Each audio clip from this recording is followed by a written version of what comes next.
கர்த்தருடைய நாமத்திற்கு மகிமை உண்டாவதாக. இந்த 24 மணி நேரம் அல்லேலூயா, அதாவது 2 பகல் மாதிரி கணக்கு, ஒரு பகல் ஒரு இரவு அல்லேலூயா. 12 மணி நேரம் இரவெல்லாம் நாம் அதனுடைய பாதத்தில் காத்திருக்க போகிறோம் அல்லேலூயா. பகலெல்லாம் ஒரு 12 மணி நேரம். அப்போது மொத்தம் எத்தனை ஜாமம் ஆகுது? 8 ஜாமங்கள். எத்தனை ஜாமம்? 8 ஜாமங்கள். ஒரு ஜாமத்துக்கு 3 மணி நேரம். அப்போது நம்ம 8 ஜாமம் எப்படி இருக்க போகிறோம்? அனலாக இருக்க போகிறோம் அல்லேலூயா. நம்முடைய ஆவி ஆத்மா சரீரங்களிலே ஒரு அனல் ஏற்றுவார் ஆண்டவர். நீங்கள் நிச்சயமாக இந்த 24 மணி நேரம் இங்கே இருக்கும்போது ஒரு பெரிய அற்புதம் உங்களுக்கு நடக்கும் அல்லேலூயா. இதுவரைக்கும் இல்லாத கட்டுகள் உடையும், இதுவரைக்கும் நீங்கள் எதிர்பார்த்து கொண்டிருக்கிற காரியங்கள் நிறைவேறும் அல்லேலூயா. இப்போ ஜெபம் வந்து வீண் போகாது, சுத்திகரிப்பு வீண் போகாது, சத்தியங்கள் வீண் போகாது அல்லேலூயா. நம்ம எந்த அளவுக்கு ஆண்டோடைய பாதத்தில் உட்காருகிறோமோ அந்த அளவுக்கு நம் குடும்பம் பரிசுத்தமாயிடும் அல்லேலூயா. இது ஒவ்வொரு நிமிடமும் நமக்கு ஒரு பெரிய பாக்கியம். ஐயா அவர்கள் இந்த 24 மணி நேரம் தொடர்ந்து ஜெபம் அல்லேலூயா. நம்ம 12 மணி நேரம் தான் கேள்விப்பட்டிருக்கிறோம், ஆனால் 24 மணி நேரம் தொடர்வாக நம்ம ஜெபம் பண்ணி கொண்டே இருப்போம். நீங்கள் எதை குறித்து யோசிக்காதீங்க, என்னென்ன இங்கே நடக்கிறதோ அத்தனையில் நீங்கள் ஈடுபடுங்க அல்லேலூயா. துதி ஆராதனையில், ஜெபத்தில், சத்தியத்தை அறிகிற அறிவில், சீடன் ஜாமக்காரன் யுத்த வீரன் அல்லேலூயா. எப்படியாவது நீங்கள் உருவாக்கப்படுவீங்க சபைக்காக. உங்கள் மூலமாக பல ஆயிரம் ஆத்துமாக்கள் சபைக்கு ஆண்டு கொடுப்பார். ஒரு பேதர் ஒரு சீசனாக இருந்தான், ஆனால் அவன் ஒரே ஒரு மெசேஜில் எத்தனை பேர் ரட்சிக்கப்பட்டாங்க? 3000 பேர் ரட்சிக்கப்பட்டாங்க. சரிங்களா? நீங்கள் ஒரு சீசனாக இருந்து 3000 பேர் ரட்சிக்கப்படலான்னா கூட ஒரு 30 பேராவது ரட்சிக்கப்படுவாங்கள்ல. உங்கள் மேலே அந்த ஆவியானவர் தான் இருக்கிறார் அல்லேலூயா. இந்த நாளிலே நாம் ஆண்டோடைய வார்த்தையை கேட்பதற்கு சுத்திகரிப்பு அல்லேலூயா. இந்த முதல் செக்ஷன் நமக்கு எதுக்கு? நம்முடைய ஆவியிலே சுத்திகரிப்பு, ஆத்மாவில் சுத்திகரிப்பு, சரீரத்தில் சுத்திகரிப்பு, நம் குடும்பத்தில் சுத்திகரிப்பு, நம்முடைய வாழ்க்கையில் சுத்திகரிப்பு, நம்முடைய நடையிலே உடையிலே எல்லாவற்றிலும் ஒரு சுத்திகரிப்பு உண்டு பண்ண போகிறார் அல்லேலூயா. எத்தனை பேர் அதை விசுவாசிக்கிறீங்க? எல்லாமே விசுவாசிக்கணும் அல்லேலூயா. நமக்குள்ள ஆவி ஆத்மா சரீரம் 3 இருக்கிறது. எத்தனை பேருக்கு தெரிகிறது? நமக்குள்ள ஆவி ஆத்மா சரீரம், இது 3மே முக்கியமான சப்ஜெக்ட். இந்த ஆவி ஆத்மா 3மே என்ன பண்ணோம்? நம்ம சுத்தமாக வைத்து கொண்டால், அது பரிசுத்தமாக காத்து கொண்டால், அது உத்தமாக காத்து கொண்டால் நம்முடைய ஆவி ஆத்மா சரீரம் பரிசுத்தம் அடையும் அல்லேலூயா. நாம் பரிசுத்தமாக இருந்தால் நம் பிள்ளைகள் பரிசுத்தமாகிடுவாங்க அல்லேலூயா. முதல் மாவு பரிசுத்தமாக இருந்தால் பிசைகிற மாவெல்லாம் பரிசுத்தம் அல்லேலூயா. அப்போ எல்லாமே பரிசுத்தம் அடைவதற்கு நீங்கள் தலையாக வந்திருக்கிறீங்க. நீங்கள் எல்லாம் பரிசுத்தம் ஆனீங்கன்னா உங்கள் குடும்பம் பரிசுத்தமாகிடும். ஆமாகாதா? ஒருவராலே எல்லாம் பரிசுத்தமாகும். இயேசு பரிசுத்தமாகினார், இப்போ நம்மலாம் பரிசுத்தமாகி கொண்டிருக்கிறோம் அல்லேலூயா. அந்த நாளில் கூட நாம் ஆண்டோடைய வார்த்தையை முதலாவது நம்முடைய ஆவி ஆத்மா சரீரத்தை குறித்து சுத்திகரிப்பு என்ன அப்படின்னு பார்த்து அதுக்கு பிறகு ஆண்டோடைய வார்த்தைக்குள்ளே நாம் போகிறோம் அல்லேலூயா. மத்தேயு 27:50 நாம் வாசிக்க போகிறோம். இயேசு மறுபடியும் மகா சத்தமாய் கூப்பிட்டு ஆவியை விட்டார். பாருங்க, இயேசு மறுபடியும் மகா சத்தமாய் கூப்பிட்டு ஆவியை விட்டார். யோவான் 19:30 வாசிக்கலாம். அடுத்தது, இயேசு காடியை வாங்கின பின்பு முடிந்தது என்று சொல்லி தலையை சாய்த்து ஆவியை ஒப்பு கொடுத்தார். பாருங்க, மத்தேயுல ஆவியை விட்டார், யோவான்ல ஆவியை ஒப்பு கொடுத்தார். லூக்கா 23:46. இயேசு, பிதாவே, உம்முடைய கைகளில் என் ஆவியை ஒப்புவிக்கிறேன் என்று மகா சத்தமாய் கூப்பிட்டு சொன்னார். இப்படி சொல்லி ஜீவனை விட்டார். இங்க இயேசு என்ன செய்யறாரு? பிதாவே, உம்முடைய கைகளில் என் ஆவியை ஒப்புவிக்கிறேன். யோவான்ல ஒப்பு கொடுத்தார், மத்தேயுல ஆவியை விட்டார். இப்போ மார்க்ல என்ன செய்யறார் பாருங்க, மார்க் 15:37. இயேசு மகா சத்தமாய் கூப்பிட்டு ஜீவனை விட்டார். பாருங்க, ஜீவனை விட்டார் அல்லேலூயா. 3 இடத்துல ஆவி குறித்து பேசுறாரு. ஒரு இடத்துல என்ன செய்யறாரு? இயேசு மகா சத்தமாய் கூப்பிட்டு ஆவியை ஜீவனை விட்டார் அல்லேலூயா. இப்போ எதுக்காக ஆண்டவர் ஆவியை விட்டார் அப்படின்னா நமக்கு ஒன்று தெரியணும். நம்முடைய ஆவியில் உண்டான மீறுதல்களை கழுவதற்கு. நம்முடைய ஆவியில் என்ன உண்டாகிறது? மீறுதல் உண்டாகிறது. அந்த மீறுதலை கழுவும்படி ஆண்டவராக இயேசு தன் ஆவியை விட்டார். 1 கொரிந்தியர் 6:11. உங்களில் சிலர் இப்படிப்பட்டவர்களாய் இருந்தீர்கள். ஆயினும் கர்த்தராகிய இயேசுவின் நாமத்தினாலும் நமது தேவனுடைய ஆவியினாலும் கழுவப்பட்டீர்கள். பரிசுத்தமாக்கப்பட்டீர்கள், நீதிமான்களாக்கப்பட்டீர்கள். அல்லேலூயா. உங்களில் சிலர் இப்படிப்பட்டவர்களாய் இருந்தீர்கள், ஆயின கர்த்தராகிய இயேசுவின் நாமத்தினாலும் நமது தேவனுடைய ஆவியினாலும் கழுவப்பட்டீர்கள், பரிசுத்தமாக்கப்பட்டீர்கள், நீதிமான்களாக்கப்பட்டீர்கள். அல்லேலூயா. அப்போ இயேசு கிறிஸ்துடைய ஆவியினாலே நம்முடைய ஆவியை கழுவ வேண்டும் என்று 1 கொரிந்தியர் 6:11 நாம் வாசிக்கிறோம். அல்லேலூயா. அப்போ ஒவ்வொரு நாளும் நம்முடைய ஆவிக்குரிய ஜீவியத்தில் 1 கொரிந்தியர் 6:11 வைத்து நம்ம என்ன செய்யணும்? உங்களில் சிலர் இப்படிப்பட்டவர்களாக இருந்தீர்கள். எப்படி இருந்தோம்? நாம் பின்மாற்றம் அடைந்திருந்தோம். அல்லேலூயா. ஜென்ம சுபாவம் உள்ளவர்களாக இருந்தோம். நம்ம எப்படி இருந்தோம்? விக்கிர ஆராதனைக்குள்ள நுழைந்திருந்தோம். இப்படிலாம் இருந்த நம்மை ஆண்டவர் என்ன செய்தார்? அவருடைய ஆவியினாலே நம்மை முற்றிலுமாய் கழுவி விடுகிறார். அல்லேலூயா. அப்போ நம்ம ஆவியை கொண்டு என்ன செய்யணும்? கிறிஸ்துடைய ஆவியினாலே நம்முடைய ஆவி என்ன செய்யணும்? கழுவ வேண்டும். அப்போ சுத்திகரிப்பு இல்லாமல் நம்ம என்ன பண்ண முடியாது? அடுத்த 7 ஜாமத்துக்குள்ள நுழைய முடியாது. புரியுங்களா? துதிக்கும் போது ஆவிக்குரிய பாடலை பாடி துதித்தோம், ஜெபிக்கும் போதும் ஆவிக்குரிய பாடல்களை துதித்து நம்ம ஜெபித்தோம். 3ஆவதாக நாம் வேதத்தில் இப்போது இந்த ஆவி ஆத்மசாரியின் சுத்திகரிப்பு குறித்து முதலாவது நாம் இந்த செக்ஷனில் பார்க்குறோம். அல்லேலூயா. அப்போ நம்முடைய ஆவியை நீங்கள் என்ன செய்திருக்கிறோம்? 1 கொரிந்தியர் 6:11 படி என் ஆவியை முற்றிலும் என்ன பண்ணுங்க? சுத்திகரிங்க. அங்கே சொல்லப்பட்டது பாருங்க, ஆயின கர்த்தராகிய இயேசு நாமத்தினாலும் தேவனுடைய ஆவியினாலும் கழுவப்பட்டீர்கள். அல்லேலூயா. அப்போது அங்கே தேவனுடைய ஆவியினாலும் கழுவப்பட வேண்டியது மிக அவசியம். புரியுங்களா? நம்முடைய ஆவியை என்ன செய்யணும்? அனுதினம் கழுவிக்கொள்ளும். 2ஆவதாக நாம் பார்க்க வேண்டியது அடுத்தது, ஆவிக்கு அடுத்தது என்ன இருக்குது? ஆத்மா இருக்கிறது. இந்த ஆத்மாவை எப்படி நாம் கழுவ போகிறோம் அப்படின்னா, எசேக்கியேல் 36:25 வாசிப்போம்னால், அப்பொழுது நான் உங்கள் மேல் சுத்தமான ஜலம் தெளிப்பேன், நான் உங்களுடைய எல்லா அசுத்தங்களையும் உங்களுடைய எல்லா நரகலான விக்கிரகங்களையும் நீக்கி உங்களை சுத்தமாக்குவேன், நீங்கள் சுத்தமாவீர்கள். இங்க என்ன சொல்றார் ஆண்டவர்? சுத்தமான ஜலத்தை தெளிப்பேன். அல்லேலூயா. சுத்தமான ஜலம். 2வது நாம் ஒரு வசனம் எரேமியா 4:14. எருசலேமே, நீ ரட்சிக்கப்படும்படிக்கு உன் இருதயத்தை பொல்லாப்பற கழுவு, எந்த மட்டும் அக்கிரம நினைவுகள் உன் உள்ளத்திலே தங்கும். பாருங்க, எருசலேமே நீ ரட்சிக்கப்படும்படிக்கு உன் இதயத்தை என்ன பண்ணுங்க? இருதயத்தை பொல்லாப்பற கழுவு, எந்த மட்டும் அக்கிரம நினைவுகள் உன் உள்ளத்தில் தங்கும்.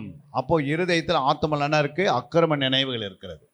இந்த அக்கிரம நினைவுகள் அடிக்கடி நமக்கு என்ன பண்ணுது? சிந்தனை வழியாக, நினைவின் வழியாக, நம்முடைய ஆத்மாவில் யோசனை வழியாக உள்ளே வந்துனே இருக்கும். அதனால் நம்ம ஆவிக்குரிய ஜீவிய வளர்ச்சி குறையும். அல்லேலூயா. நம்மளால் ஏன் வளர முடியல அப்படின்னா, நம்ம ரட்சிக்கப்பட்டு பல வருஷங்கள் ஆகியும் இன்னும் நமக்குள்ளே என்ன பண்ண முடியல? ஆண்டவருக்காக முழுமையாக இறங்கி ஊழியம் செய்ய முடியல. அதுக்கு என்ன காரணம்னா, இந்த அக்கிரம நினைவு, அக்கிரம சிந்தை, அக்கிரம யோசனை, அக்கிரம உணர்வு, அக்கிரமான எண்ணங்கள், இதெல்லாம் என்ன செய்யுது? நம்மளை அடிக்கடிக்கு டச் பண்ணினே இருக்கிறான். அப்போது இந்த அக்கிரம நினைவுகள் இருக்கிற வரைக்கும் ஆவியில் நிரம்ப முடியல, அதிகமாக செபிக்க முடியல, ஆண்டவர் மேலே இருக்கிற பாரம் நமக்குள்ளே வரமாட்டேங்குது, ஆண்டோட சித்தத்தை நிறைவேற்ற முடியல, கர்த்தருக்காக வைராக்கியமாகவும் வாழ முடியல, பரிசுத்தத்துக்காக நம்ம என்ன செய்யறதில்ல? உண்மை உத்தமாக நேர்மையாக வாழ்வதில்லை, வாயில் பொய் வந்துடுது, திடீர்னு நம்ம யாராவது என்ன பண்ணுறோம்? குறை பேசுகிறோம், சில யாராவது சபிக்கிறோம். இதெல்லாம் நம்முடைய ஆவி ஆத்மா சரீரத்தில் வந்து கொண்டே இருக்கிறதுக்கு காரணம் என்ன அப்படின்னா, நம்முடைய இருதயத்தில் அடிக்கடி என்ன வருது? அக்கிரம நினைவுகள் வருது. அல்லேலூயா. இதை நம்ம முற்றிலும் கழுவணும். எப்படி கழுவீங்க? இது சுத்த ஜலத்தினால கழுவ வேண்டும். அல்லேலூயா. என்ன ஜலம்? சுத்த ஜலத்தினால். அங்கே என்ன படுகிறது? சுத்தமான ஜலம் தெளிப்பேன் அப்படின்னு ஆண்டவர் சொல்லியிருக்கிறார். அடுத்த ஒரு வசனத்தை நாம் வாசிக்கலாங்க. எபேசியர் 5:26. தாம் அதை திருவசனத்தை கொண்டு தண்ணீர் முழுக்கினால் சுத்திகரித்து பரிசுத்தமாக்குகிறதற்கும் கரைதிரை முதலானவைகள் ஒன்றும் இல்லாமல் பரிசுத்தமும் பிழையற்றதுமான மகிமையுள்ள சபையாக அதை தமக்கு முன் நிறுத்திக் கொள்வதற்கும் தம்மை தாமே அதற்காக ஒப்பு கொடுத்தார். பாருங்க, தாம் அதை திருவசனத்தை கொண்டு தண்ணீர் முழுகினால். அல்லேலூயா. அங்கே சுத்த ஜலத்தினாலே தெளிப்பேன் ஆண்டு சொன்னார். இங்கே என்ன சொல்கிறாரு? தண்ணீர் முழுகினால் சுத்திகரிக்கப்படுகிறது. சுத்திகரிப்பு உண்டான பிறகு பரிசுத்தம் ஆகிறதுக்கும் நமக்கு வடிவாச திறந்து விடுகிறது. அல்லேலூயா. அப்போ இயேசு கிறிஸ்துடைய ஆவி ஆத்மா சரீரத்தில் 3 விதமான காரியங்கள். ஆவியை விட்டார் அப்படின்னு வாசிக்கிறோம். இரண்டாவது என்ன விட்டார்? அப்படியே சரீரத்தில் ரத்தமும் ஜலமும் வந்தது. புரியுங்களா? இந்த ஆவி, ஆத்மா, சரீரம் கூட அவருக்கு இருந்ததா இல்லையா? அப்போ அவருடைய ஆவி எதுக்கு விட்டார்? நம்முடைய ஆவியை பரிசுத்தமாக்குவதற்கு. ஹல்லேலூயா. அவருடைய ஆத்மா எதுக்காக? அந்த ஆத்மாவில் உண்டான சுத்த ஜலத்தை எடுத்து நம்முடைய ஆத்மாவை, நமக்குள்ள இருக்கிற அக்கிரமங்களை, நமக்குள்ள இருக்கிற மீறுதல்களை, நமக்குள்ள இருக்கிற பாவத்தை கழுவுவதற்காக அவருடைய சுத்த ஜலத்தினாலே கழுவப்படுகிறோம். தண்ணீர் முழுகினால், புரியுங்களா? அப்போ தண்ணீர் முழுகும் போது நம்ம என்ன ஆயிரும்? நம்முடைய ஆத்மா ஃபுல்லாக என்ன ஆகுது? சுத்தமாக விடுகிறது, பரிசுத்தமாகி விடுகிறது. நல்லா நம்முடைய உள்ளான மனிதன் ஆத்மா எப்படி இருக்கிறான்? திடமனதாக மாறி விடுகிறான். அல்லேலூயா. இந்த உள்ளான மனிதன் நாளுக்கு நாள் எப்படி இருக்கிறான்? புஷ்டியாக இருக்கிறான், பரிசுத்தமாக இருக்கிறான். எதை குறித்து கவலைப்படுறதில்லை, எதை குறித்து அவனுக்கு என்ன இல்லை? சோதனை இல்லை. எந்த ஒரு உபத்திரம் வந்தாலும், பாடுகள் வந்தாலும், உபத்திரம், பாடுகள், துன்பங்கள் வந்தாலும் அதை மேற்கொள்ளக்கூடிய உள்ளான மனிதன் ஆயத்தமாக இருக்கிறான். அல்லேலூயா. இந்த உள்ளான மனிதன் ஆண்டவராக இயேசு உள்ள உருவாகி கொண்டிருக்கிறார். அல்லேலூயா. இதெல்லாம் நம்முடைய ஆவிக்குரிய ஜீவிதத்தில் முதலாவது அக்கிரமங்களை நாம் கழுவ வேண்டும் சுத்த ஜலத்தினால. மூன்றாவது அங்கே பார்க்கிறோம், ஏசாயா 29:13. இந்த ஜனங்கள் தங்கள் வாயினால் என்னிடத்தில் சேர்ந்து தங்கள் உதடுகளினால் என்னை கனம் பண்ணுகிறார்கள், அவர்கள் இருதயமோ எனக்கு தூரமாய் விலகி இருக்கிறது. பாருங்க, இந்த அக்கிரமம் இருதயத்தில் இருக்கிற வரைக்கும் அங்கே இருக்க நம்ம வாயினால் என்ன பண்ணுறோம்? இந்த ஜனங்கள் தங்கள் வாயினால் என்னிடத்தில் சேர்ந்து தங்கள் உதடுகளினால் என்னை கனம் பண்ணுகிறார்கள், ஆனால் அவருடைய இருதயமோ எனக்கு தூரமாய் விலகி இருக்கிறது. அதுக்கு என்ன காரணம் அப்படின்னா, நமக்குள்ளே இருக்கிற இந்த அக்கிரமம் சிந்தை இருந்தால், அக்கிரம காரியங்கள் இருந்தால், இந்த உலகம் நமக்கு கொண்டு நம்ம இருதயத்தில் வைத்து விட்டால், எப்பவுமே நம்முடைய எண்ணம் சபையில் உட்காந்தா நம்ம எங்கே இருப்போம்? இந்த உலகத்திலேயே இருக்கும் நம்ம எண்ணங்கள். இங்கே உட்காந்துருந்தா கூட நம்முடைய எண்ணங்கள் எப்படி இருக்கும்? புரியுங்களா? அப்போ நம்ம இங்கே வரணும். எப்படி வரணும்? நம்முடைய இருதயம் இங்கே இருக்கணும். அல்லேலூயா. அதான் ஆண்டவர் சொன்ன, முழு இருதயத்தோடும், முழு ஆத்மாவோடும், முழு மனதோடும் என்னிடத்தில் என்ன செய்? அன்பு கூறினார். அப்போ இந்த முழு இருதயமாய் நம்ம என்ன பண்ணோம்? ஆலயத்துக்கு வர வர வர வர நம்ம என்ன செய்யணும்?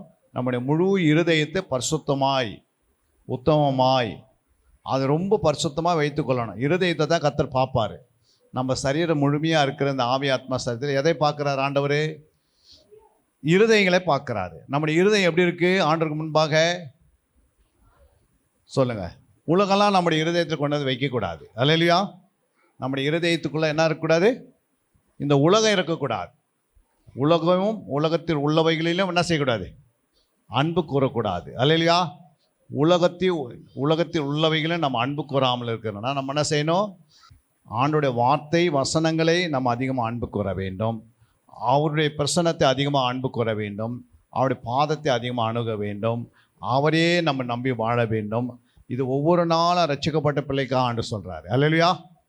அப்போ நம்முடைய இருதயம் எப்படி இருக்கணும்?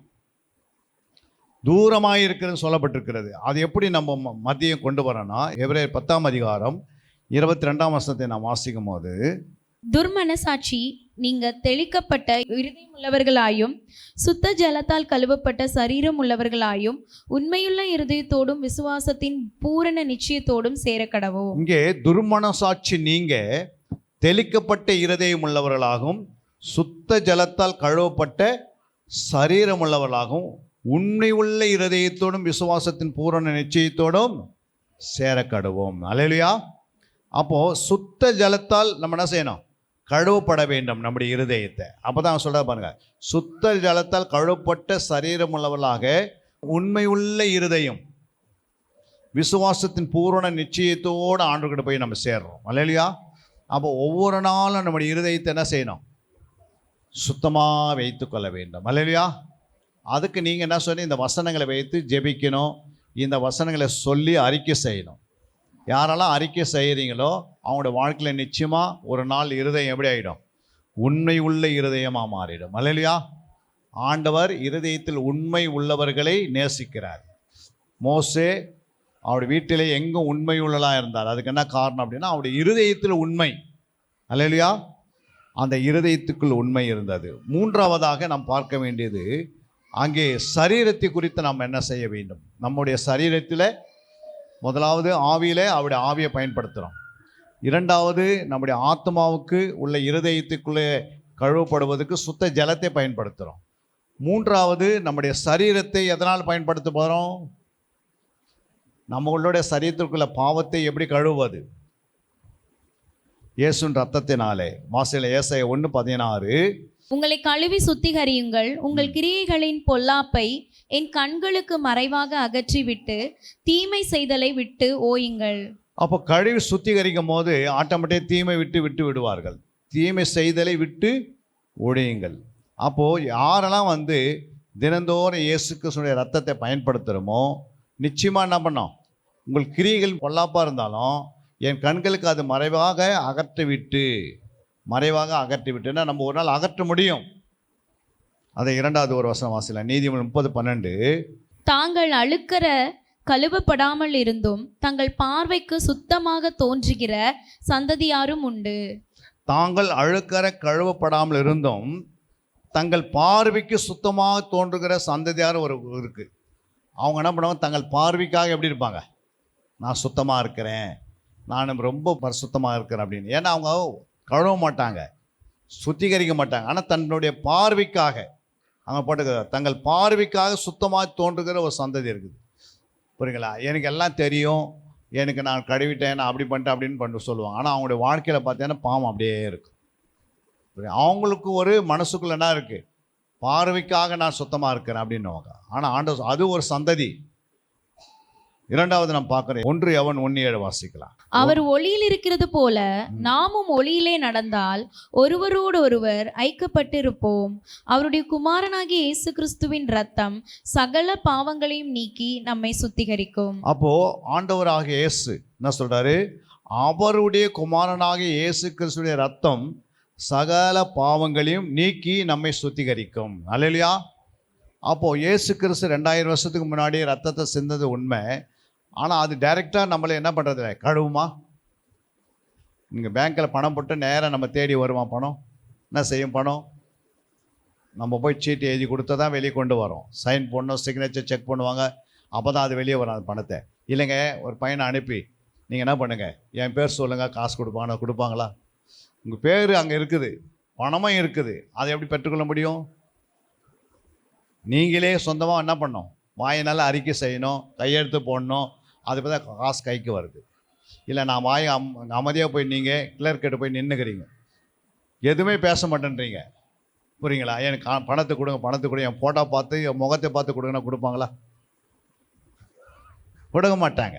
அப்போ என்ன செய்யணும்? ஃபஸ்ட்டு வாயை திறந்து என்ன சொல்லணும்? சொல்லணும். ஒரு சீட்டை கொடுத்தா கூட அதில் என்ன இருக்கணும்? நீங்கள் எழுதி கையெழுத்து போட்டு கொடுக்க சொல்லணும். இந்த மாதிரி அப்போ அவங்க கேட்பாங்க. அப்போ ஆண்டவர்கிட்ட கூட நம்முடைய பாவத்தை என்ன பண்ணணும்? சொல்லணும். சும்மா அப்படியே பாவத்தை வச்சிங்கன்னு கர்த்தர் எல்லாத்தையும் பார்த்துக்கொள்வார், நான் என்ன பண்ணுறேன்? நான் சும்மா இருக்கிறேன், கர்த்தர் யுத்தம் பண்ணுவார், நான் என்ன பண்ணுவேன்? நான் எதுவும் பண்ண மாட்டேன், அப்படியே உட்காந்துருந்தா கர்த்தர் யுத்தம் பண்ணுவாரா? அப்போ என்ன சொன்னார் ஆண்டவர்? நீங்கள் சும்மா இருங்க, நான் என்ன பண்ணுறேன்? யுத்தம் பண்ணுறேன் சொன்னார். அது ஏன் சொன்னார் ஆண்டவர் அப்படி ஒரு வார்த்தையை எடுத்து? எதுக்கு சொன்னார் ஆண்டவர் அப்படி வார்த்தை? நீங்கள் சும்மா இருங்க, நான் யுத்தம் பண்ணுறேன் சொன்னாரா இல்லையா? ஏன் சொன்னார்? யாத்திரை 14 தானே வாசிக்கிறோம். வாசிங்க. கர்த்தர் உங்களுக்காக யுத்தம் பண்ணுவார், நீங்கள் சும்மா இருப்பீர்கள் என்றான். நீங்கள் சும்மா இருப்பீர்கள் சொன்னார். ஏன் நம்ம சும்மா இருக்க சொன்னார்? இது இந்த வசனத்தை கேள்விப்பட்டீங்கன்னா இல்லைங்களா? நீங்கள் சும்மா இருங்கள், நான் என்ன பண்ண போகிறேன்? யுத்தம் பண்ண போகிறேன். என்னப்பா எதுக்கு சொன்னார் ஏசு? அது மாதிரி ஏதாவது சொல்லுங்கள். அவங்களால முடியாது, நான் பண்ணுறேன்னாரு. நீங்கள் என்ன சொல்கிறீங்க? பின்னாடி யாராவது சிஸ்டர் நீங்கம்மா பலன் இல்லாத இருக்கும் போது போராட முடியல, நீங்கப்பா கர்த்தர் எதுக்கு சொன்னார்னா, அவங்கக்கிட்ட எந்த ஆயுதம் இல்லை. அவங்க எங்கேருந்து வராங்க? எகிப்துலேருந்து வரும்போது, இஸ்ரவேலில் அவங்க வனாந்தரத்தில் வரும்போது அவங்ககிட்ட என்ன இல்லை? எந்த பட்டையும் இல்லை, ஈட்டி இல்லை. அப்போ ஆண்டவர் என்ன சொல்கிறாரு? நீங்கள் என்ன பண்ணுங்கள், நீங்கள் அமைதியாக இருங்க, நான் என்ன பண்ணுறேன்? யுத்தம் பண்ணுறேன். அதே கொஞ்ச நாள் வந்த பிறகு எல்லாருக்கிட்ட ஈட்டியை கொடுத்துட்டு யுத்தம் பண்ணுன்றாரு. அது பிறகு யுத்தம் நடந்ததே இல்லையா? அப்போ எல்லாம் நீங்கள் போய் என்ன பண்ணுங்கள்? யுத்தம் பண்ணுங்கன்றார். அப்போ ஏன் சும்மா இருக்குன்னு சொல்ல? நம்மக்கிட்ட ஆயுதம் இல்லாத போது ஒன்றும் பண்ண முடியாது. அதான் சொல்ல, தன் பாவங்களை மறைக்கிறவன் அவைகளை அறிக்கை செய்து விட்டு விடுகிறவனோ. எப்படி பாவத்தை அறிக்கை செய்யறது? உங்களுடைய பாவத்தை நீங்கள் எப்படி அறிக்கை செய்வீங்க? இந்த வசனம் எங்கே எழுதுறாரு? நீதிமொழி 28:13 இருக்குது, வாசிங்க. தன் பாவங்களை மறைக்கிறவன் வாழ்வடைய மாட்டான், அவைகளை அறிக்கை செய்து விட்டு விடுகிறவனோ இரக்கம் பெறுவான். தன் பாவங்களை மறைக்கிறவன் வாழ்வடைய மாட்டான், அவைகளை அறிக்கை செய்து விட்டு விடுகிறவனோ இரக்கம் பெறுவான். அப்போ பாவத்தை எப்படி அறிக்கை செய்கிறது? தன் பாவங்களை மறைக்கிறவன் வாழ்வடைய மாட்டான், அவைகள் அறிக்கை செய்து. எப்படி அறிக்கை செய்யுது நான் சொல்லுவீங்க வாயில்? எதை பயன்படுத்துவீங்க? ஏன்னா அன்றைக்கி இயேசு வந்து சிலுவைக்கு போல உங்களுக்கு ரத்தம் வேணும். பாவத்தை கழுவ என்ன பட்டார்? 1 யோவான் 1:7 வாசித்தோம். அவர் ஒளியில் இருக்கிறது போல நாம் ஒளியிலே நடந்தால் ஒருவருக்கொரு ஐக்கியப்பட்டிருப்போம். அவருடைய குமாரன் இயேசு கிறிஸ்து ரத்தம் சகல பாவங்களை நீக்கி நம்மளை சுத்திகரிக்கும். அன்றைக்கி ரத்தமே இல்லை, எப்படி சுத்தமாகும்? அது ஒரு தீர்க்க தரிசனமான வசனம். அது என்னது? அந்த வசனத்தை கர்த்தராகிய இயேசு நிறைவேற்றாரு. புரியுங்களா? அப்போது தன் பாவங்களை அறிக்கை செய்யணும். இப்போ சோப்பு இல்லை, தண்ணி இல்லை, காற்று இல்லை, உங்கள்கிட்ட துணி இருக்குது, வஸ்திரம் இருக்குது. அது எப்படி சுத்தமாகும்? ஒரு வஸ்திரத்தை சுத்தம் பண்ணுறதுக்கு என்ன நம்ம வேணும்? சோப்பு வேணும். அப்புறம் என்ன வேணும்? தண்ணீர் வேணும். அடுத்தது காற்று வேணும். காற்று இல்லைன்னா ஆறாது, தண்ணீர் இல்லைன்னா சுத்தம் பண்ணாது, சோப்பு இல்லைன்னா அழுக்க எடுக்குமா? அப்போது ஆண்டவராக இயேசு கிறிஸ்து வந்து தான் இந்த வேலையை செய்கிறார். புரியுங்களா? பழைய ஏற்பாட்டில் வாழ்ந்தவர்களுக்கு நமக்கு என்ன பண்ணுறார்? 2 பேருக்கும் தன் ரத்தத்தை சிந்துறார். அல்லேலூயா. அன்றைக்கி இந்த வசனம் சொல்கிறப்போ அன்றைக்கி மாடு ஆடு தான் என்ன பண்ணியிருந்தார்? பலி செலுத்தப்பட்டது. அந்த ஆட்டு ரத்தத்தினால் மாட்டு ரத்தத்தில் யாருடைய பலி என்ன பண்ணல? யாரும் சுத்தமாக ஆக முடியல. அதனால தான் இயேசு வர வேண்டியதாக இருந்தது. புரியுங்களா? அன்றைக்கி ஜெபம் நிறைய பேர் பண்ணாங்க. ஆனால் ஜெபம் பண்ணி யாருடைய இருதயம் என்ன ஆகலை? சுத்தமாகலை. ஏன்னா அங்கே நெஞ்சில் மதியம் ஒட்டி இருக்கு. ஒவ்வொரு இருதயத்தில் பாவக்கரை இருக்கிறது. அது எப்படி சுத்திகரிக்கப்படும்? இயேசுடைய ரத்தத்தினால்தான் கழுவப்படணும். இயேசுடைய ரத்தம் இல்லாது. அதை தான் ஆண்டவனா வந்தார். டைரெக்டாக வந்து இயேசு சிலுவைக்கு போகிறதுக்கு முன்னாடியே உன் பாவம் உனக்கு மன்னிக்கப்பட்டதுனாரு. எப்படி சொன்னார்? அப்போ வீரர்கள் கேட்குறாங்க, இவர் வந்து எப்படி பாவத்தை மன்னிப்பார்? பாவம் மன்னிக்கிறது ரத்தம் சிந்தப்படணும். அந்த ரத்தம் சிந்தது இல்லாமல் பாவம் மன்னிப்பு இல்லை. அப்போ இயேசு டைரெக்டாக பாவத்தை மன்னின்றார். அப்போ அவங்க எதிர்க்கிறாங்க. யார் எதிர்க்கிறது? யூதர்களை எதிர்த்துன்னு என்ன பண்ணுற? போராடுறாங்க. இவர் எப்படி பாவத்தை மன்னிக்க முடியும் சொல்கிறாங்களே இல்லையா? அப்போ பாவத்தை எப்படி மன்னிக்கிறார் அப்படின்னா, இயேசு பேசுறதே ஜீவன் இருக்கிறது. அல்லேலூயா. அவர் பேச்சில் ஜீவன் இருக்கிறது, அவருடைய பேச்சில் வல்லம் இருக்கிறது, அவருடைய பேச்சில் மன்னிக்கக்கூடிய தகுதி இருக்கிறது. புரியுங்களா? ஆனால் என்ன பண்ண முடியாது? இப்படியே சொல்லி சொல்லி உலகத்தெல்லாம் அவரே போய் என்ன பண்ண? ஊழியம் செய்யணும். புரியுங்களா? இயேசு பூமியில் இருந்திருந்தா உயிரோட அவர் என்ன பண்ணியிருக்கணும்? நம்மளாம் ஊழியம் செய்திருக்க முடியாது. அவரே தான் ஊழியம் செய்யணும். ஏன் செய்யணும்னா அவர்கிட்ட தான் வல்லம் இருக்குது. புரியுங்களா? அப்படி வல்லமை பெற்றுக்கலாம் நம்ம என்ன பண்ணோம்? நமக்கு வந்து ஆண்டவர் என்ன பண்ணியிருக்கணும்? அவருடைய ஆவி நம்மளை ஊதுனா நம்ம போய் வேலை செய்ய முடியும். ஆனால் அவர் மரித்தது எதுக்கு? முழு உலகத்தை பாவத்திலிருந்து வெளியே கொண்டு வருவதற்காக. அல்லேலூயா. அப்புறம் நாமே போய் அந்த வேலையை செய்வதற்காக. உலகமே ஊழியம் செய்யணும்னா இயேசு மரித்து உயிர்த்தெழுந்தது தான் நன்மைக்காக. அல்லேலூயா. அவர் மரிக்கலை அப்படின்னா, அவர் உயிர்த்தெழுந்து வரலன்னா நம்முடைய பாவம் அப்படியே இருந்திருக்கும். புரியுங்களா? எல்லாரையும் ஆண்டவர் அடுத்தது பாருங்க நீங்கள், எபிரேயர் 9:14. நித்திய ஆவியினாலே தம்மை தாமே பழுதற்ற பலியாக தேவனுக்கு ஒப்பு கொடுத்த கிறிஸ்துவினுடைய இரத்தம் ஜீவனுள்ள தேவனுக்கு ஊழியம் செய்வதற்கு உங்கள் மனசாட்சியை செத்த கிரியைகளற சுத்திகரிப்பது எவ்வளவு நிச்சயம். அப்போ ஆண்டவர் சொல்றாரு, அங்கே கிறிஸ்துனுடைய ரத்தம் ஜீவனுள்ள தேவனுடைய ஊழியம் செய்வதற்கு என்ன பண்ணுது? அந்த ரத்தம் நமக்கு சுத்திகரிக்கிறது. இப்போ ஊழியம் செய்யறதுக்கு உதவி செய்கிறது. அல்லேலூயா. ஊழியம் செய்யணும்னா இயேசு ரத்தத்தினால் கழுவப்பட வேண்டும். எபேசியர் 1:7. அவருடைய கிருபையின் ஐஸ்வர்யத்தின்படியே இவருடைய இரத்தத்தினாலே பாவ மன்னிப்பாகிய மீட்பு இவருக்குள் நமக்கு உண்டாயிருக்கிறது. பாருங்க, இவருடைய ரத்தத்தினால் என்ன உண்டாகுது?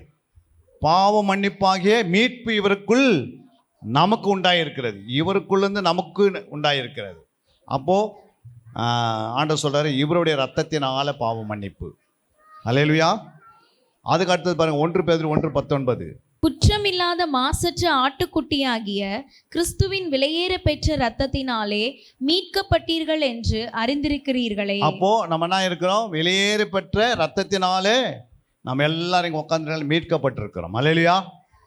இவ்வளோ சலாக்கியத்தை தேவன் நம்ம கொடுத்திருக்கிறார். அடுத்ததான் வாசிக்கிறோம் நம்ம வெளிப்படுத்தின விசேஷம் 12ஆம் அதிகாரம் 11ஆம் வசனம். மரணம் நேரிடுகிறதா இருந்தாலும் அதற்கு தப்பும்படி தங்கள் ஜீவனையும் பாராமல் ஆட்டுக்குட்டியின் இரத்தத்தினாலும் தங்கள் சாட்சியின் வசனத்தினாலும் அவனை ஜெயித்தார்கள். அப்போ நமக்கு ஜெயம் எடுக்கிறதுக்குன்னா பிசாசுகிட்ட இருந்து ஜெயம் எடுக்கிறது 2 ஆயுதம். ஒன்று இயேசுவின் ரத்தம், இரண்டாவது வசனம். இது 2 வச்சு தான் இந்த பிசாசு ஜெயிக்க முடியும். அப்போ அந்த ஜெயம் எடுப்பதற்கு ஆண்டவர் கொடுக்கிறது முதலாவது ஆட்டுக்குட்டியின் இரத்தத்தினாலும் தங்கள் சாட்சியின் வசனத்தினாலும் அவனை ஜெயித்தார்கள். அல்லேலூயா. அடுத்து நான் வாசிக்கிறேன் எபிரேயர் 2:14. ஆதலால் பிள்ளைகள் மாமிசத்தையும் இரத்தத்தையும் உடையவர்களாய் இருக்க அவரும் அவர்களைப் போல மாமிசத்தையும் இரத்தத்தையும் உடையவரானார். மரணத்துக்கு அதிகாரியாகிய பிசாசானவனை தமது மரணத்தினாலே அழிக்கும் படிக்கும். அப்போ ஆண்டவராக இயேசு என்ன சொல்றாங்க? வாசிக்குமா? மரணத்துக்கு அதிகாரியாகிய பிசாசானவனை தமது மரணத்தினாலே அழிக்கும் படிக்கும். அப்போ அழிச்சாரே இல்லையா பிசாசு? பிசாசு இப்போ அழிஞ்சிட்டானா இல்லை இருக்கிறானா உயிரோட? அப்போ பிசாசு இருக்கிறான் யார் சொல்றது? பிசாசு பூமியில் இருக்கிறானா அழிஞ்சிட்டானா? பிசாசுக்கு ஆவி இருக்கு, ஆத்மா இருக்குது, சரீரம் இருக்கிறது. இருக்கா இல்லையா? ஒரு தூதனுக்கு ஆவி ஆத்மா சரீரம் இருக்குமா இருக்காதா? கேருப்புக்கு ஆவி ஆத்மா சரீரம் இருக்குமா இருக்காது? ஆவி தான் வந்து என்ன வேலை செய்யணும்? ஆவி வந்து அவனுக்குள்ள இருக்கிற ஆவி கள்ள தீர்க்க தரிசன ஆவியை வேலை செய்யும். என்ன ஆவி? கள்ள தீர்க்க தரிசன ஆவி. புரியுங்களா? அது முதல்ல என்ன ஆவியாக இருந்ததுன்னா பரியாசம் பண்ணுகிற ஆவியாக இருந்தது. என்ன ஆவி? பரியாசம் பண்ணுகிற ஆவி இன்னும் ஆயா மாறிச்சு. இப்போ கள்ள தீர்க்க தரிசன ஆவியை இப்போ வந்து சபைகளுக்குள்ளே நுழைஞ்சு வேலை செய்யுது. புரியுங்களா? கள்ள தீர்க்க தரிசனம் சொல்ல பார்த்தீங்களா நீங்கள்? அது எப்படி உண்டாகுது? அந்த ஆவி இங்கே பூமியில் இருக்குது. இப்போ அந்த ஆவி வேலை செய்யுது, சரீரம் வேலை செய்யலை. சரீரத்தை தான் என்ன பண்ணுறாரு? பிசாசுடைய தலையை. பிள்ளைகள் மாமிசத்தையும் இரத்தத்தையும் உடையவர்களாய் இருக்க அவரும் அவர்களைப் போல மாமிசத்தையும் இரத்தத்தையும் உடையவரானார். மரணத்துக்கு அதிகாரியாகிய பிசாசானவனை. மரணத்துக்கு அதிகாரியாகிய பிசாசு. பிசாசுனா என்ன? கேரக்டரா இல்லை ஒரு ஆவி? அது பிசாசுன்னு சொன்னால் பிசாசு ஆவியை தெரிதா கேரக்டராக தெரிதா? ஆள் தத்துவமாக தெரிதா உனக்கு? பிசாசு என்றால் கேரக்டர். புரியுங்களா? என்ன இருக்கிறா கேரக்டர்னா ஆள் தத்துவம். ஒரு ஆள் தத்துவம் ஆளை போல நின்று வேலை செய்ய முடியும் அவனால். புரியுங்களா? இப்போ அந்த வசனத்தை எங்கே ஆண்டவர் சிலுவையில் மேற்கொள்கிறாரு? அப்போது லூக்கா 24:39 வாசித்து பாருங்க. நான் தான் என்று அறியும்படி பாருங்க. நான் தான் என்னை அறியும்படி என் கைகளையும் என் கால்களையும் பாருங்கள். என்னை தொட்டு பாருங்கள். நீங்கள் காண்கிறபடி எனக்கு மாம்சமும் எலும்புகளும் உண்டாயிருக்கிறது போல ஒரு ஆவிக்கு இருக்காது. அப்படின்னு என்ன பண்றாரு ஆண்டவர்? சிலுவைக்கு போய் வந்து அந்த வார்த்தையை முதல் சொல்றாரு ஜனங்களுக்கு. ஆனால் இவங்க எல்லாம் என்ன பண்ணுறாங்க? இயேசு வந்து அந்த ரூமில் நிற்கும் போது அவங்க எல்லாம் என்ன பண்ணுறாங்க? 37 அவர்கள் கலங்கி பயந்து. பாருங்க என்ன பண்ணுறாங்க? இப்போ கலங்கி பயந்து ஒரு ஆவியை காண்கிறதாக நினைத்தார்கள். ஒரு ஆவியை காண்கிற மாதிரி என்ன பண்ணுறாங்க? அப்போ ஆவி காண்கிறபடி அவங்களுக்கு ஏற்கனவே தெரியும் ஒரு ஆவி எப்படி இருக்குன்னு. புரியுங்களா? அப்போது ஆண்டவர் என்ன பண்ணுறாரு? அவங்க கலங்குறாங்க, பயப்படுறாங்க. இயேசு உள்ளே வந்து நின்னா மரித்து உயிர்த்த அந்த இயேசு உள்ளே நிற்கிறார். யார் வந்து நிற்கிறது? இயேசு மரித்து உயிர்த்த இயேசு ஒரு ரூமில் வந்து நின்னா அங்கே தேவ சமூகம் நம்மளுக்கு கிடைக்குமா? பிரசன்ஸ் கிடைக்குமா? வல்லமை கிடைக்குமா? கிடைக்காதா? கிடைக்கும். ஆனால் அவங்களுக்குள்ள என்ன வரல? இயேசு உள்ள ஒரே ரூமில் நிற்கிறாரு. எல்லாருக்குள்ள என்ன வருது? பயம் வருது, கலக்கம் வருது. இப்போ இயேசு பக்கத்தில் வந்து நம்ம பக்கத்தில் நின்னா நமக்கு பயம் வருமா? கலக்கம் வருமா? இல்லை நம்ம பலன் வருமா? பலன் தான் வரணும். ஆனால் இயேசு வந்து உள்ளே நிற்கும் போது அவங்க என்ன பண்ணுறாங்க? ஒரு ஆவேசத்தை பார்க்குற மாதிரி பார்க்குறாங்க. எப்படி பார்க்குறாங்க? ஆவேசத்துக்கு என்ன இருக்குது? கை கால்லாம் இருக்கும். அப்போ ஆல்ரெடி இயேசு சிலுவைக்கு போகிறதுக்கு முன்னாடி புரியுங்களா அங்கே ஆதியாகமம் 3ஆம் அதிகாரம் 15ஆம் வசனத்தை நிறைவேற்றணும். அதான் வாக்கு தத்தம். வாசிங்க. எனக்கும் ஸ்திரீக்கும் உன் வித்துக்கும் அவள் வித்துக்கும் பகை உண்டாக்குவேன். அவர் உன் தலையை நசுக்குவார், நீ அவர் குதிங்காலை நசுக்குவாய் என்றார். அப்போ தலையை நசுக்குவார்னா தலை வந்து டைரெக்டாக வந்து ஆவியாக இருக்குதா தலை, இல்லை ஸ்பிரிச்சுவலாக லிட்டராக இருக்குதா? இந்த வத்தில் தலைன்ற வார்த்தை இந்த தலை ஆவியில் இருக்குதா சரீரத்தில் இருக்குதா? தலை பிசாசுக்கு சரீரத்தில் இருக்குது. புரியுங்களா? அவனுக்கும் நம்மை போல ஒரு உருவம் இருந்தது. அந்த உருவத்தை தான் இயேசு என்ன பண்ணுறாரு, சிலுவையிலேருந்து என்ன பண்ணுறாரு, சிலுவைக்கு போகிறாரு. வாசிக்கலாம் அந்த வசனத்தை. கொலோசியர் 2:14-15. நமக்கு எதிரடையாகவும் நமக்கு எதிரடியாகும் கட்டளைகளால் நமக்கு விரோதமாகவும் இருந்த கையெழுத்தை குலைத்து அதை நடுவில் இராதபடிக்கு எடுத்து சிலுவையின் மேல் ஆணியடித்து துரைத்தனங்களையும் அதிகாரங்களையும் உரிந்து கொண்டு வெளியரங்கமான கோலமாக்கி அவைகளின் மேல் சிலுவையிலே வெற்றி இப்போ சிறந்தார். சிலுவையில் அவர் என்ன பண்ணிட்டாரு, சிலுவையில் வந்து வெற்றி சிறந்துட்டாரு. அப்போது கையெழுத்து என்ன பண்ணிட்டாரு, குலைச்சிட்டாரு. என்ன கையெழுத்து குலைச்சாரு, நமக்கு எதிரியாக இருந்தது கட்டளைகளால் நமக்கு விரோதமாக இருந்த, பாருங்க, எதிரி கட்டளை அது விரோதமாக அந்த கையெழுத்து குலைத்து அதை நடுவில் இராதபடி எடுத்து சிலுவின் மேல் ஆணி அடிக்கிறாரு. புரியுங்களா? அப்போ அந்த கையெழுத்து குலைத்தன அர்த்தம் வாசிக்கலாம். ஆதியாகமம் 1:28. பின்பு தேவன் அவர்களை நோக்கி, நீங்கள் பழுகி பெருகி பூமியை நிரப்பி அதை கீழ்ப்படுத்தி சமுத்திரத்தின் மச்சங்களையும் ஆகாயத்து பறவைகளையும் பூமியின் மேல் நடமாடுகிற சகல ஜீவ ஜந்துக்களையும் ஆண்டு கொள்ளுங்கள் என்று சொல்லி தேவன் அவர்களை ஆசீர்வதித்தார். இப்போ தேவன் என்ன பண்ணிட்டாரு, ஒரு மனுஷனை ஆதாமையும் உண்டாக்கல, யெகோவாவையும் உண்டாக்கிறதுக்கு முன்னாடி வாக்குத்தத்தமாக தீர்க்க தரிசன வார்த்தையை என்ன பண்றாரு, அங்கே வாக்குத்தத்தத்தை கொடுக்கிறாரு. அல்லேலூயா. அப்போ என்ன சொல்றாரு, நீங்கள் பழுகி பெருகி பூமி என்ன பண்ணுங்க நிரப்பி இதெல்லாம் ஆண்டு கொள்ளுங்கன்னு ஆசீர்வாதியும் சொல்லிட்டாரு. ஆனால் 2ஆம் அதிகாரத்து 7ஆம் வசனம் தான் ஆண்டவர் என்ன பண்ணுறாரு, ஆதாமை உண்டாக்குறாரு. 2:3-9 போய் அவன் என்ன பண்ணுறான், பாவத்தில் விழுந்துடுறான். 1ஆம் அதிகாரத்தில் தீர்க்க தரிசன வார்த்தை வந்துடுது. 2ஆம் அதிகாரத்தில் ஆதாமையும் யெகோவாவையும் உண்டாக்குறார். 3ஆம் அதிகாரத்தில் பிசாசு அவர்களை பாவத்தில் தள்ளிடுறான். தள்ளின பிறகு என்ன ஆச்சு, இந்த உலகம் ஃபுல்லாக வந்து ஆதாம் மேலே இருந்தது. யார் மேலே இருந்தது? இப்போ அவன் என்ன பண்ணிட்டான், அந்த கையெழுத்தை அவன் அழைத்து இவன் கையெழுத்து போட்டான், இந்த உலகத்தின் அதிபதி நான் தான், இனிமேல் ஆதாம் கிடையாதுன்ட்டான். அல்லேலூயா. அப்போ உலகத்துக்கு யார் அதிபதி? பிசாசன் தான். இந்த உலகத்தின் அதிபதி அழிப்பதற்கு இயேசு என்ன பண்ணுறாரு, கொலோசியர் 2:16-17 வாசித்தோம், அந்த கையெழுத்தை குலைக்கணும். புரியுங்களா? அப்போ அந்த உலகத்தினுடைய கையெழுத்தை குலைக்கணும்னு என்ன பண்ணோம், அது சிலுவையில் போய் என்ன பண்ணுறாரு, அதை அழைக்கிறாரு. பிதாவாகி தேவன் என்ன பண்ணுறாரு, இயேசு மேலே எழுதுறாரு. இப்போ என்ன எழுதுறாரு, இந்த உலகம் ஃபுல்லாக யாருடைய கரத்தில் வந்துடுச்சு, அதுதான் மத்தேயு 27:18 வாசிக்கிறோம். மத்தேயு 28:18. அப்பொழுது இயேசு சமீபத்தில் வந்து அவர்களை நோக்கி, வானத்திலும் பூமியிலும் சகல அதிகாரமும் எனக்கு கொடுக்கப்பட்டிருக்கிறது. இப்போ பாருங்க என்ன சொல்றாரு, வானத்திலையும் பூமியிலையும் சகல அதிகாரம் யார் கொடுக்கப்பட்டாச்சு, இப்போ இயேசு கொடுக்கப்பட்டாச்சு. அப்போ இந்த சகல அதிகாரம் யார் கிடைக்குது, இப்போ வானத்திலும் பூமியிலையும் சகல அதிகாரம் யார் கிடைக்குது. இப்போ உனக்கு வந்து ஒரு வேலை கொடுக்கணும் கவர்மெண்ட்டில், இந்த வேலை கவர்மெண்ட்டில் இயேசுக்கிட்ட இருக்குதா, இல்லை கவர்மெண்ட்டில் இருக்கிற அதிகாரிக்கிட்ட இருக்குதா? இல்லை, வானத்திலையும் பூமியிலும் சகல அதிகாரம் யாருக்கிட்ட இருக்குது, இயேசுக்கிட்ட இருக்குது. அப்போ இந்த எல்லா அதிகாரம் யாருக்கிட்ட ஆண்டவரால் வேலை செய்யணும், இயேசுக்கிட்ட தான் வேலை செய்கிறாங்க எல்லா அதிகாரமே. புரியுதுங்களா? எல்லா அதிகாரம் யார் கிடைக்குது, வானத்திலும் பூமியிலையும். வானத்தில் என்ன இருக்குது, சூரியன், சந்திரன், அப்புறம் வேற என்ன இருக்குது, நட்சத்திரங்கள், அப்புறம் என்ன இருக்குது, காற்று, மேகம், அப்புறம் என்ன இருக்குது, பனி, எல்லாம் இருக்குது. இப்போ இதை வச்சு அவர் என்ன பண்ணுறார், சூரியனை வச்சு ஜனங்களை அழிக்க முடியும். இப்போ அதிகாரம் அவருக்கால கடத்த வந்தாச்சு. எல்லாமே அவர் என்ன பண்ணிட்டார், கையெழுத்து போட்டு வாங்கிட்டாருல்ல, சும்மா வாங்கினாரா, அப்படி கையெழுத்து போட்டு சிலுவையில் போய் என்ன பண்ணுறார், பிசாசை தலையை நசுக்கிறார்.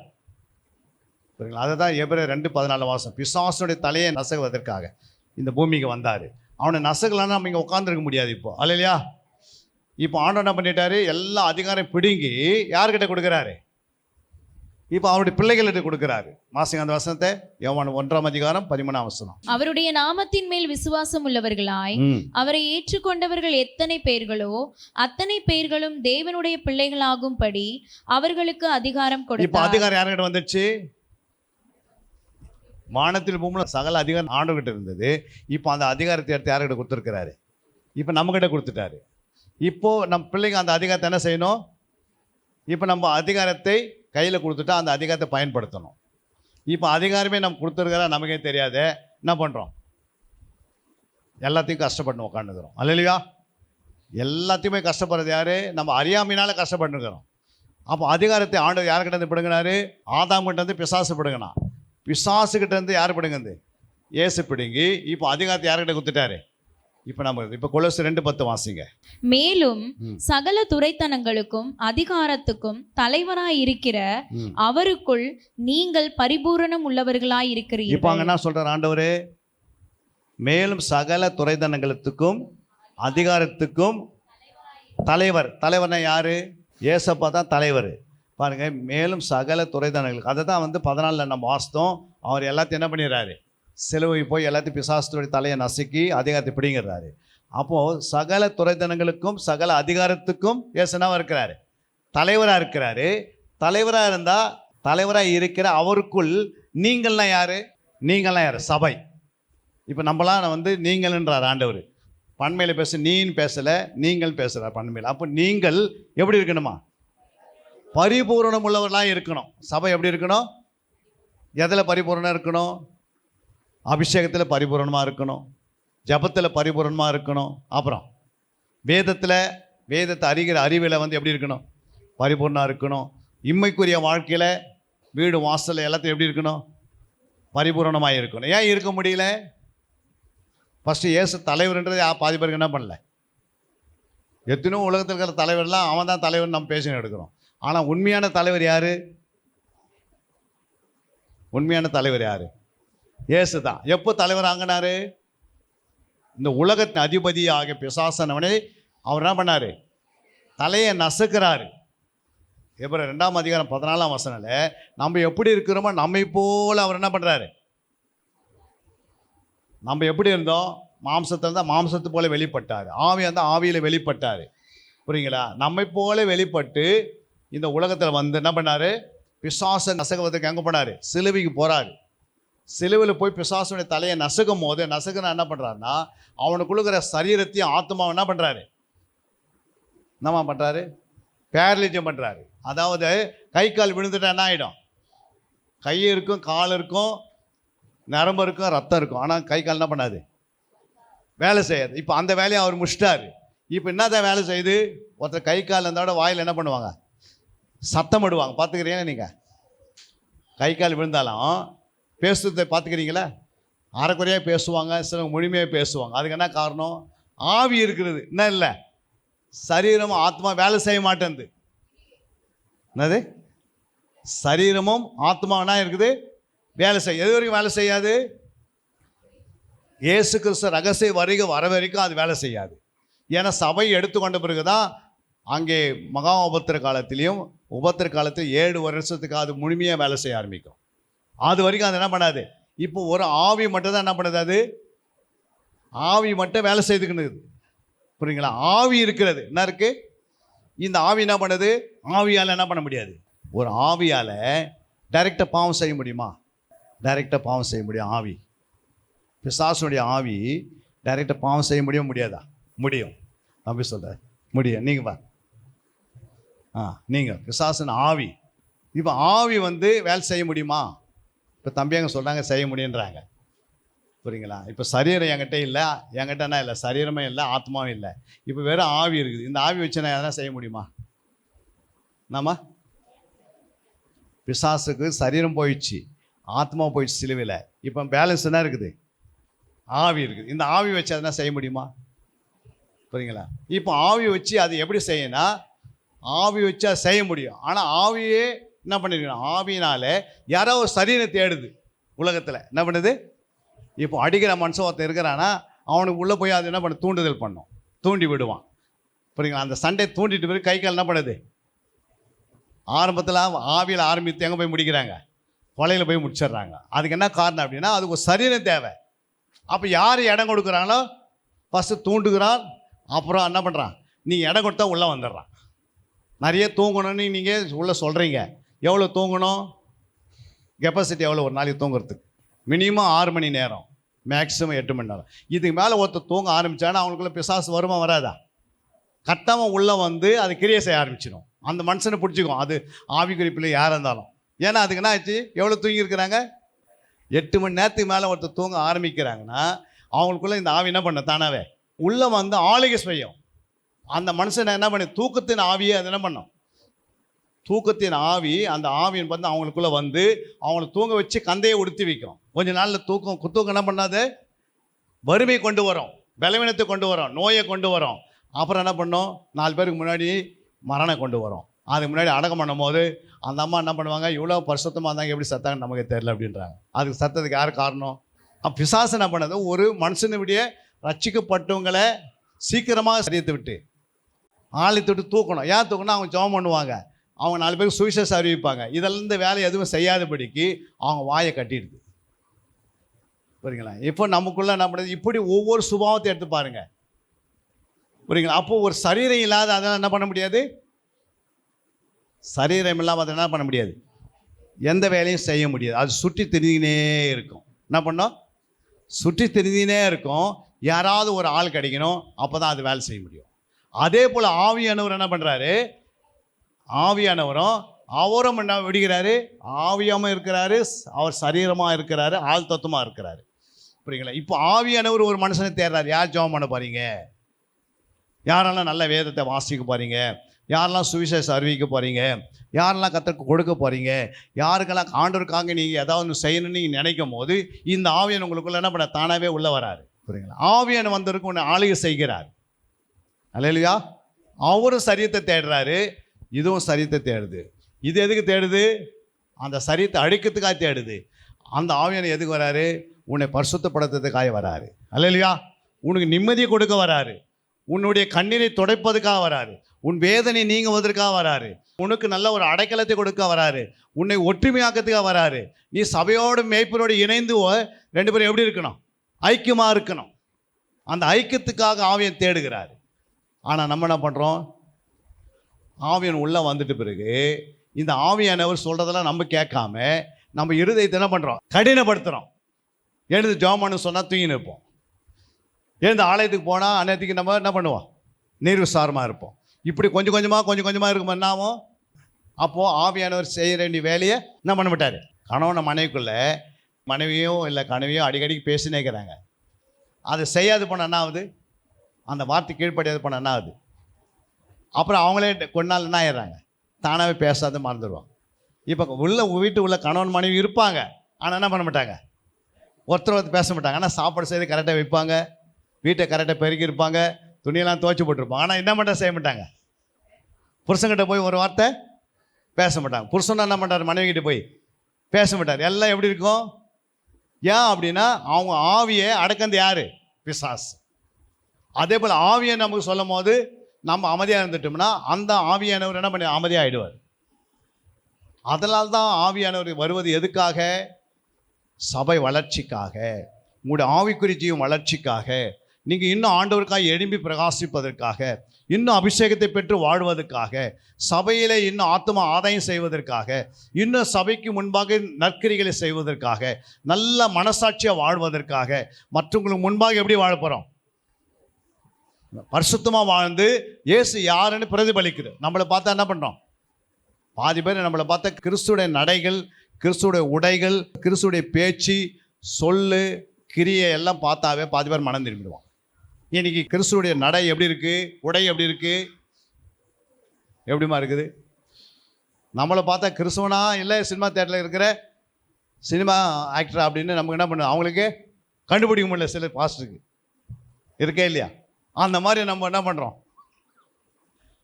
புரியுதுங்களா சொல்கிறது. அப்போ நமக்குன்னு ஒரு உடை இருக்கிறது, நமக்கென்று ஒரு ஸ்டேஜ் இருக்கிறது, நமக்கென்று ஒரு நடை இருக்கிறது, நமக்கென்று ஒரு பேச்சு இருக்கிறது. ஆவியன் உள்ளே இருக்கிறார்னா அவர் என்ன செய்வார் சொல்லுங்கள், என்ன செய்வார், உனக்கு சாந்தமுள்ள ஆவியை தருவார், சமாதானமுள்ள ஆவியை தருவார், நிம்மதி உள்ள ஆவியை தருவார். நீ போய் படுத்தா உனக்கு என்ன பண்ணோம், உன் ஆவி அலக்கடிக்காது, அப்படியே அமைதி போய் படுத்து தூங்குவேன். புரியுங்களா. ஆவியன் உனக்குள்ளே இருந்தால் எழுந்து ஜெபம் பண்ணுவேன். ஆவியன் உனக்குள்ளே இருந்தால் 4 பேர் சத்தியத்தை சொல்லுவேன். ஆவியன் உனக்குள்ளே இருந்தால் 4 பேருக்காக பரிந்து பேசுவேன். ஆவியன் உனக்குள்ளே இருந்தால் யாராவது ஒருத்தர் ஆபத்து ஆயிடுச்சுன்னா அந்த ஆபத்து ஆனவங்களுக்காக என்ன பண்ணுவோம், உடனே முழங்கால் படிக்கிட்டு ஜெபம் பண்ணுவாங்க.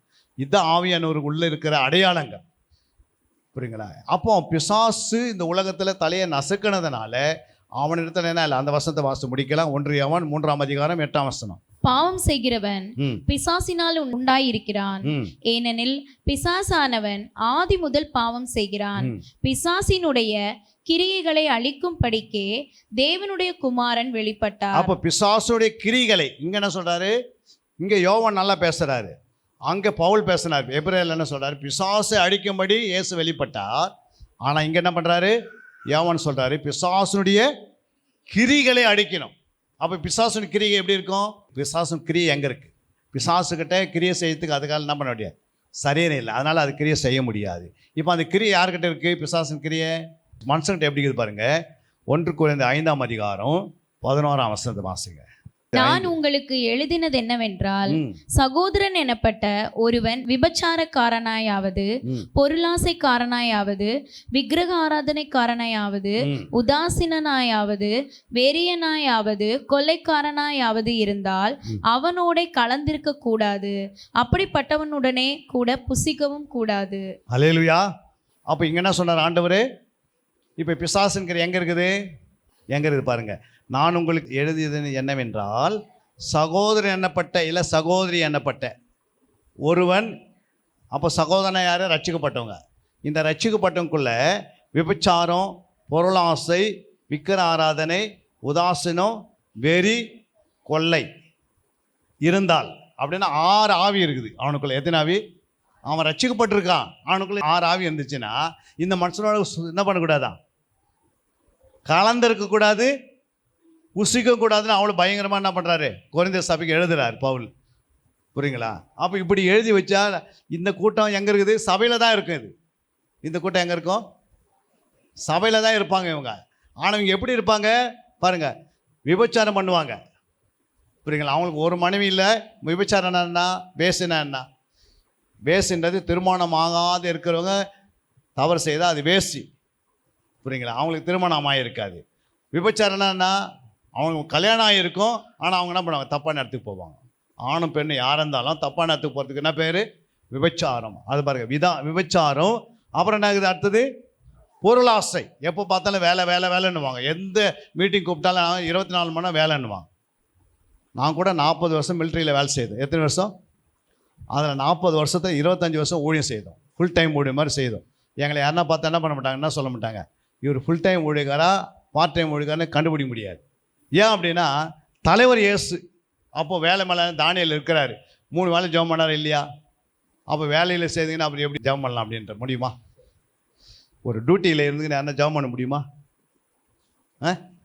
கஷ்டம். ஆனால் தானியேல் ஏன்னா 3 வேலை ஜெபம் பண்ணார். ரோமர் 13ஆம் அதிகாரம் 1ஆம் வசனம் 2ஆம் வசனம் சொல்லுது, எந்த மனுஷனும் மேலான அதிகாரம் உள்ளவர்களுக்கு கீழ்ப்படிய கடவன், ஏனென்றால் தேவனாலே அன்றி ஒரு அதிகாரமும் இல்லை. உண்டாயிருக்கிற அதிகாரங்கள் தேவனாலே நியமிக்கப்பட்டிருக்கிறது.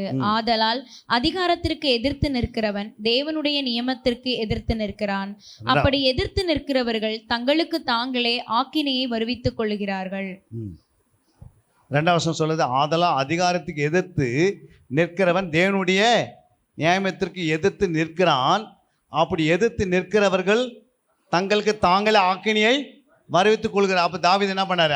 அதிகாரத்துக்கு எதிர்த்து தான் ஜெபம் பண்ணுகிறாரா? 3ஆம் வசனம் பாருங்க, அங்க என்ன சொல்லுது? அதிகாரிகள் நற்கிரிகைகளுக்கு அல்ல துர்க்கிரிகைகளுக்கே பயங்கரமாய் இருக்கிறார்கள். அப்போ அதிகாரிகள்லாம் எதுக்கு வச்சிருக்கிறாரு உலகத்தில் ஆண்டவர்? துர்க்கிரிகைகளுக்கு வச்சிருக்கிறாரு. அப்போ துர்க்கிரிகள் எப்படி இருக்கிறாங்களா? அவங்க பயங்கரவாதியாக இருக்கிறாங்களாம். என்னவாதி? பயங்கரவாதி. அல்லேலூயா. அப்படி இருக்கும்போது ஆகியால் நீ அதிகாரத்துக்கு பயப்படாத இருக்க வேண்டுமானால் நன்மை செய், அதெல்லாம் உனக்கு புகழ்ச்சி உண்டாகும். அப்போ தானியேல் என்ன பண்ணாரு? அதிகாரத்துக்கு என்ன பண்ணாரு? பயப்படாத இருக்கணும். நான் என்ன பண்ணியிருக்கிறாரு? நன்மை செய்தது தான் ஜெபம். இந்த உலகத்திலே பெரிய நன்மை எது? ஜெபிக்கிறவங்க பாவம் செய்ய மாட்டாங்க, பாவம் செய்கிறவங்க ஜெபிக்க மாட்டாங்க. ஜெபம் ஒரு நாள் சாகாது. அப்போ ஜெபிக்கிறவங்க இந்த நன்மை யார் செய்யறது? தானியேல் செய்கிறாரு. அதிகாரத்துக்கு என்ன பண்ணுறாரு? அதிகாரம் என்ன சொல்லுதுன்னா, சட்டம் கொண்டு வராங்க. 144 சட்டம் கொண்டு வந்து நீ என்ன பண்ணக்கூடாது? நீ ஜெபிக்கக்கூடாது. வேதத்துக்குரிய காரியத்தில் அவன் பிடிக்கிறாங்க, கல்லணை கல்லை பிடிச்சிட்டு நீ இனிமேல் என்ன பண்ணக்கூடாது? ஜெபம் பண்ணக்கூடாது அப்படின்னு சொல்லி என்ன பண்ணுறாங்க? ஒரு சட்டத்தை கொண்டு வராங்க. அப்படி யாராவது ஜெபம் பண்ணால் என்ன செய்யணுமா? யாராவது ஜெபம் பண்ணால் என்ன செய்யணுமா? சிங்க கோயிலில் போடணும். இந்த சட்டம் யாருக்கு வந்துடுச்சு? தானியேல் கையில் வந்துடுச்சு. ஆனால் தானியேல் என்ன பண்ணுறாரு? ஜெபம் பண்ண ஆரம்பிக்கிறாரு. ஏன் அப்படி ஜெபம் பண்ண ஆரம்பிக்கிறாரு? இப்போ சிங்கம் யாராவது ஜெபம் பண்ணால் சிங்க கோயிலில் போடுறோன்னா யாரும் ஜெபம் பண்ணுவாங்களா? ஏன் இவர் ஜெபம் பண்ண ஆரம்பிக்கிறாரு? ஜெபம் என்பது எதை குறிக்குதுன்னா தேவனோடு பேசுகிற காரியம். புரியுங்களா? அந்த தேசத்தில் என்ன நடக்குதோ அது டெய்லி என்ன பண்ண அவர் 3 வேளை சொல்லணும், ஆண்டவருக்கு தெரிவிக்கணும். இப்போ ஆண்டவரோடு பேசுறதை காட்டிலும் இது எல்லா வேலையும் எப்படி இருக்கும்? ஆண்டோடு பேசுறது பெரிய வேலையா இல்லை ஆண்டோடு நிறுத்துற வேலை சின்னதா? ஆண்டோடு பேசுறது பெரிய வேலை. அப்போ ஆண்டோடு என்ன பண்ணுறாரு தானியேல்? 3 வேளையும் பேசுகிறாரு. அப்படின்னா ஜெபிக்கிறாரு. அந்த ஜெபத்தை கர்த்தர் என்ன பண்ணுறாரு? கேட்கிறாரு.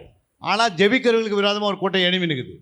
ஆனால் ஜெபிக்கிற கூட்டங்களுக்கு விரோதமாக ஒரு கூட்டம் எழும்பும் போது அதே தானியேல் 6:23 சொல்லுது. அப்பொழுது ராஜா தன்னில் மிகவும் சந்தோஷப்பட்டு தானியேலே கெபியிலிருந்து தூக்கிவிட சொன்னான்.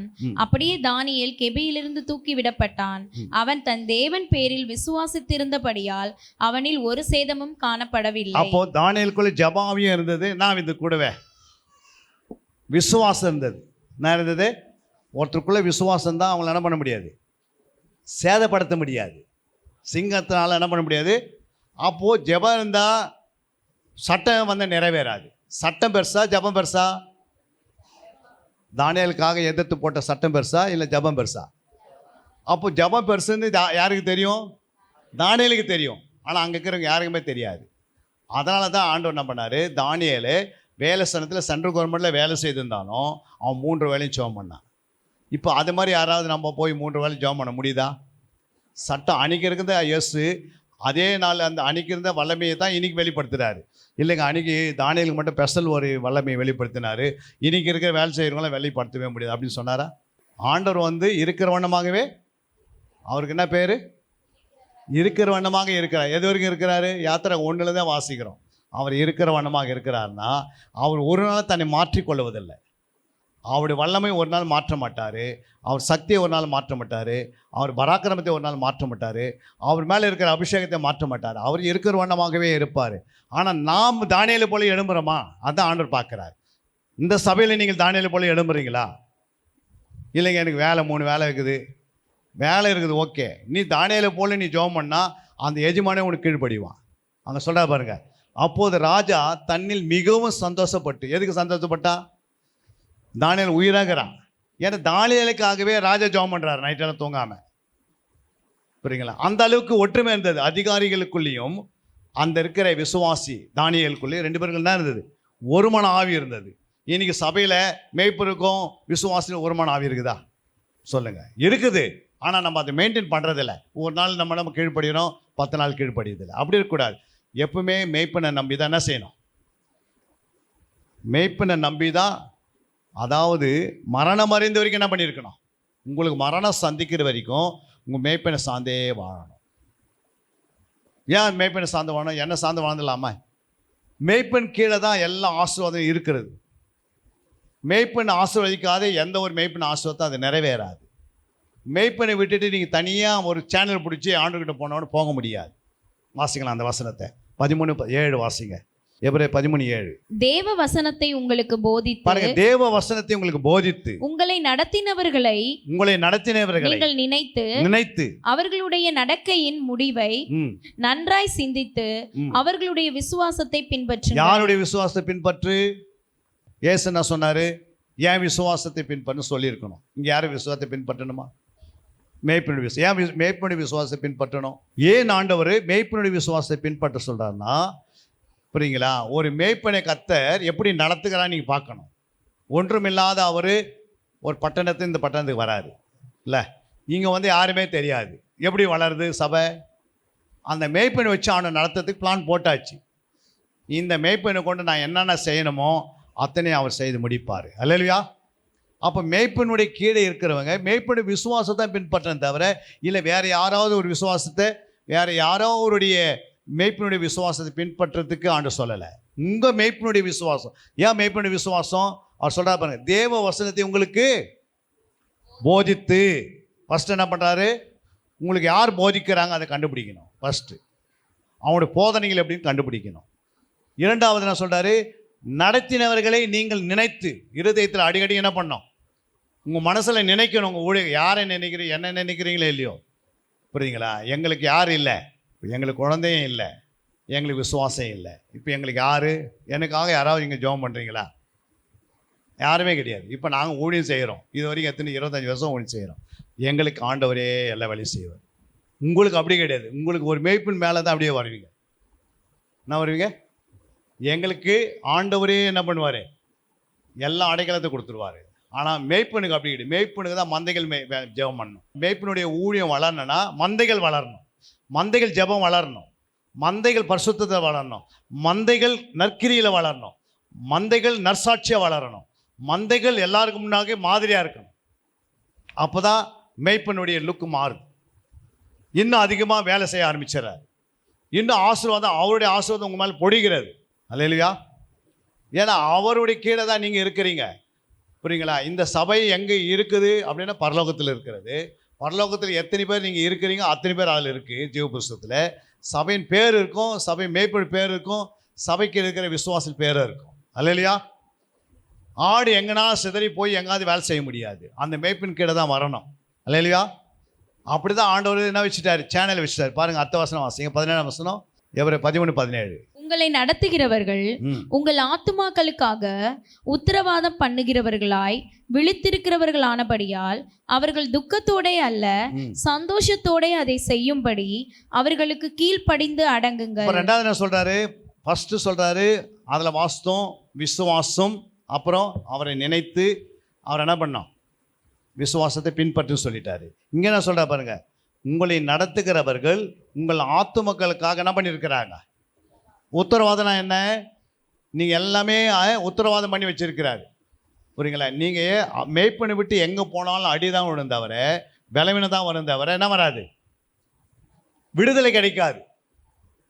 தாய்க்கும் அம்மாவுக்கு என்ன வித்தியாசம்? ரெண்டும் ஒன்று தான். நீங்கம்மா ரெண்டும் ஒன்று தான்.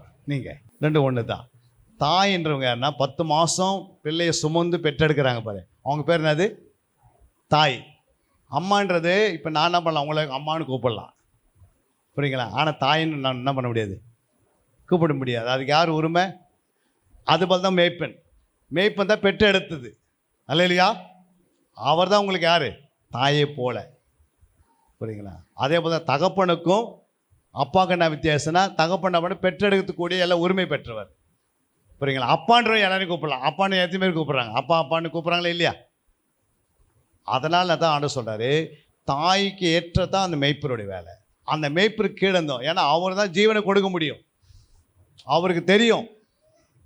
அப்போ என்ன சொல்கிறார் ஆண்டவர்? துக்கத்தோடு அல்ல சந்தோஷத்தோடு அதை அவர்கள் என்ன பண்ணோம்? உங்கள் மேய்ப்பர் சந்தோஷத்தோடு அதை செய்யும்படி அவர்களுக்கு என்ன பண்ணமா? கீழ்ப்படிந்து அப்புறம் என்ன பண்ணமா? அடங்கி இருக்கணும். அப்போ தான் முழு ஆசீர்வாதம் உங்கள் மேலே இறங்கும். 100 மடங்கு ஆசீர்வாதம் யாருக்கிட்ட இருக்குது அப்படின்னா வேதத்தில் தான் எடுத்து கொடுக்குறேன். ஒரு மேய்ப்பன் ஆசீர்வதித்தா தான் முழு சபை ஆசீர்வதிக்கப்படுறது. அதில் வந்து வசனத்தில் இருக்குது. நீங்கள் வசனத்தை கவனிக்காது விட்டுட்டீங்கன்னா கோட்டை போயிடும். நீங்கள் என்ன தான் பல்ட்டி போட்டு நீங்கள் எப்படின்னு பண்ணாலும் அது நிறைவேறாது. ஏன்னா ஒரு டீச்சர் தான் அந்த கிளாஸுக்கு உரிமை உள்ளவர்கள், உத்தரவாதம். புரியுங்களா? வந்து போகிறாங்க பாருங்கள், மிச்சம் 6 டீச்சர், அவங்க உத்தரவாதமா? இந்த ஒரு டீச்சர் உத்தரவாதமா? கிளாஸ் டீச்சரு தான். அது மாதிரி தான் ஆண்டவர் எல்லாத்தையும் அப்படியே தான் வச்சுருக்கிறாரு. அவருடைய ஃபார்முலா எல்லாம் பார்த்தீங்கன்னா ஒன்று தான் இருக்கும். ஏசு இந்த வார்த்தையை ஏன் சொல்லிட்டு போனார்? என்னை பின்பற்றுங்க அப்படின்னு சொல்லிக்கிறாள். ஏன்னா மேய்ப்பன் வந்து யாரை பின்பற்றாரு? இயேசுவை. அல்லேலூயா. அப்போ இயேசு பின்பற்றி தான் அந்த ஆலயத்தை கொடுத்தாரு ஆண்டவர். இப்போ மேய்ப்பனுக்கு கீழ்ப்படிந்து நீங்கள் என்ன செய்யணும்? முழு ஆசீர்வாதத்துக்கு அதிகாரி பெற்றுக்கொள்ளணும். அல்லேலூயா. ஏன் அப்படின்னா அந்த மேய்ப்பன் உங்களுக்காக பாரப்படுறாரு. அங்கே பாருங்கள், உத்தரவாதம் பண்ணுகிறவர்களாய் விடுத்திருக்கிறாங்க. என்ன பண்ணுறாங்க? இப்போ இந்த 24 மணி நேரம் ஜபம் நடத்துறது எத்தனை சபைக்கு போகிறோமே? போன வாரம் 72 மணி நேரம் ஜபத்தை நடத்தணும் காஞ்சிபுரம் மாவட்டத்தில். ஏப்ரல் மாதத்தில் 72 மணி நேரம் நாக்பூரில் நடத்தணும். புரியுங்களா?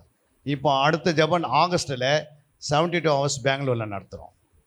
புரியுங்களா? அடுத்த வாரம் நாங்கள் இதுக்கு என்னது ஒரிசாவுக்கு போகிறோம். அதுக்கு அடுத்தது ஆகஸ்ட் மாதம் முடிந்த பிறகு மியான்மர் போகிறோம் ஒரு 1.5 மாதத்துக்கு. ஏன் போகிறோம்? நாங்கள் போய் அங்கே என்ன பண்ணோம்?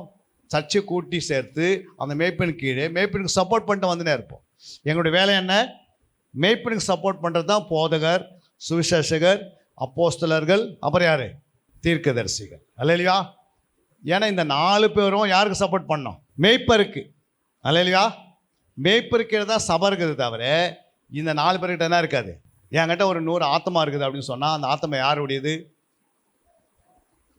நான் ஒரு சுவிசேஷனாக இருக்கிறேன், என்கிட்ட ஒரு 100 ஆத்மா இருக்குதுன்னா அது யாருடையது? மேய்ப்பன்கிட்டேருந்து கேக்கு கொள்ளாத வாங்கிட்டு வச்சுருந்தா அதனுடைய ரத்தப்படி யார் மேலே வரும்? அந்த மேய்ப்பன் மேலே வரும். வாசிங்க, அந்த வசனத்தை வாசிங்க.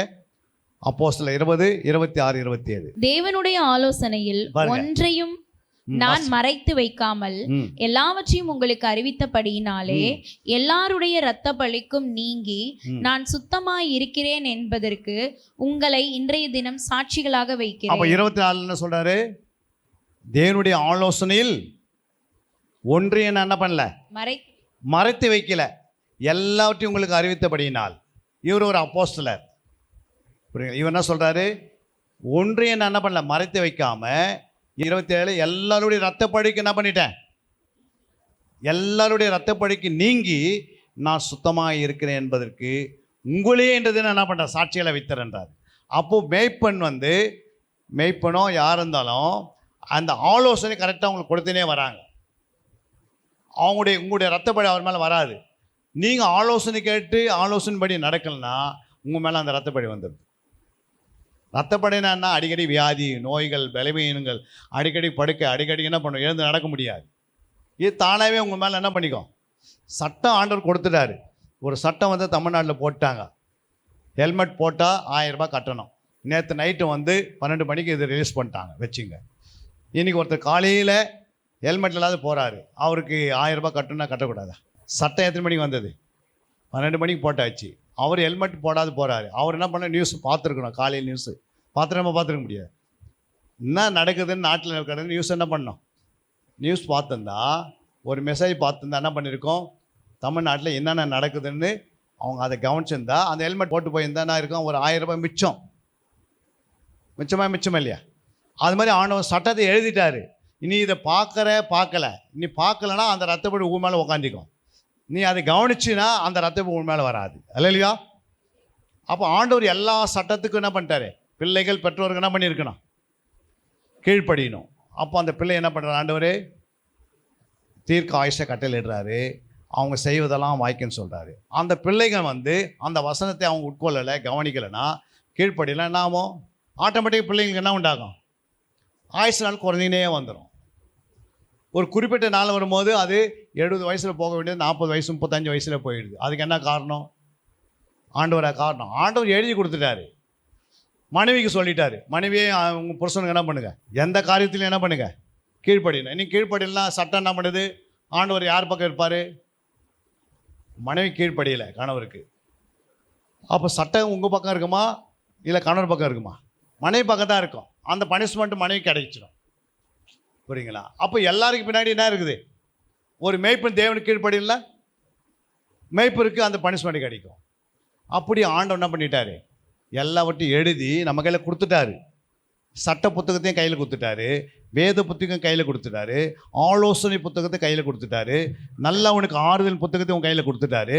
எல்லாமே என்ன கொடுத்துட்டாரு, உன் கையில் கொடுத்துட்டாரு. இதில் நீ கவனிக்கலை, சரியாக படிக்கலை, இதை சரியாக தியானிக்கலை, சரியாக ஆராயலை, இதற்காக நேரத்தை ஒதுக்கலை அப்படின்னா உன் ஆவிக்குறி ஜீவன் என்னமாகும், எப்பவுமே பயமுள்ளதாக இருக்கும். எப்பவுமே நீங்கள் ஆண்டவர் விட்டு விலகி இருப்பீங்க. ஆண்டோடைய சொல்லுக்கு கீழ்ப்படியாதனால, ஆண்டோடைய சித்தத்தை அறியாதனால அடிக்கடி வியாதிகள், நோய்கள், பலவீனங்கள், கடன்கள், அப்புறம் வீட்டில் பிரச்சனை, கணவன் மனைவிக்குள்ள பிரச்சனை, மனைவி பிள்ளைகளுக்கு பிரச்சனை, இது அப்படியே சுற்றி என்ன பண்ணுது, வீட்டையே சிறையில் தள்ளிடுது. அப்போ அந்த சிறையோடு நீ எங்கே வரீங்க, ஆலயத்துக்கு வரோம். வசனம் எந்த வசனம் சொன்னாலும் என்ன பண்ண, இருதயத்தில் ஏகப்பட்ட பிரச்சனை இருக்குது இருதயத்தில். இப்போ வசனம் உள்ளே போய் வேலை செய்யுமா? ஒரு கம்ப்யூட்டரில் நிறைய வைரஸ் இருக்குது.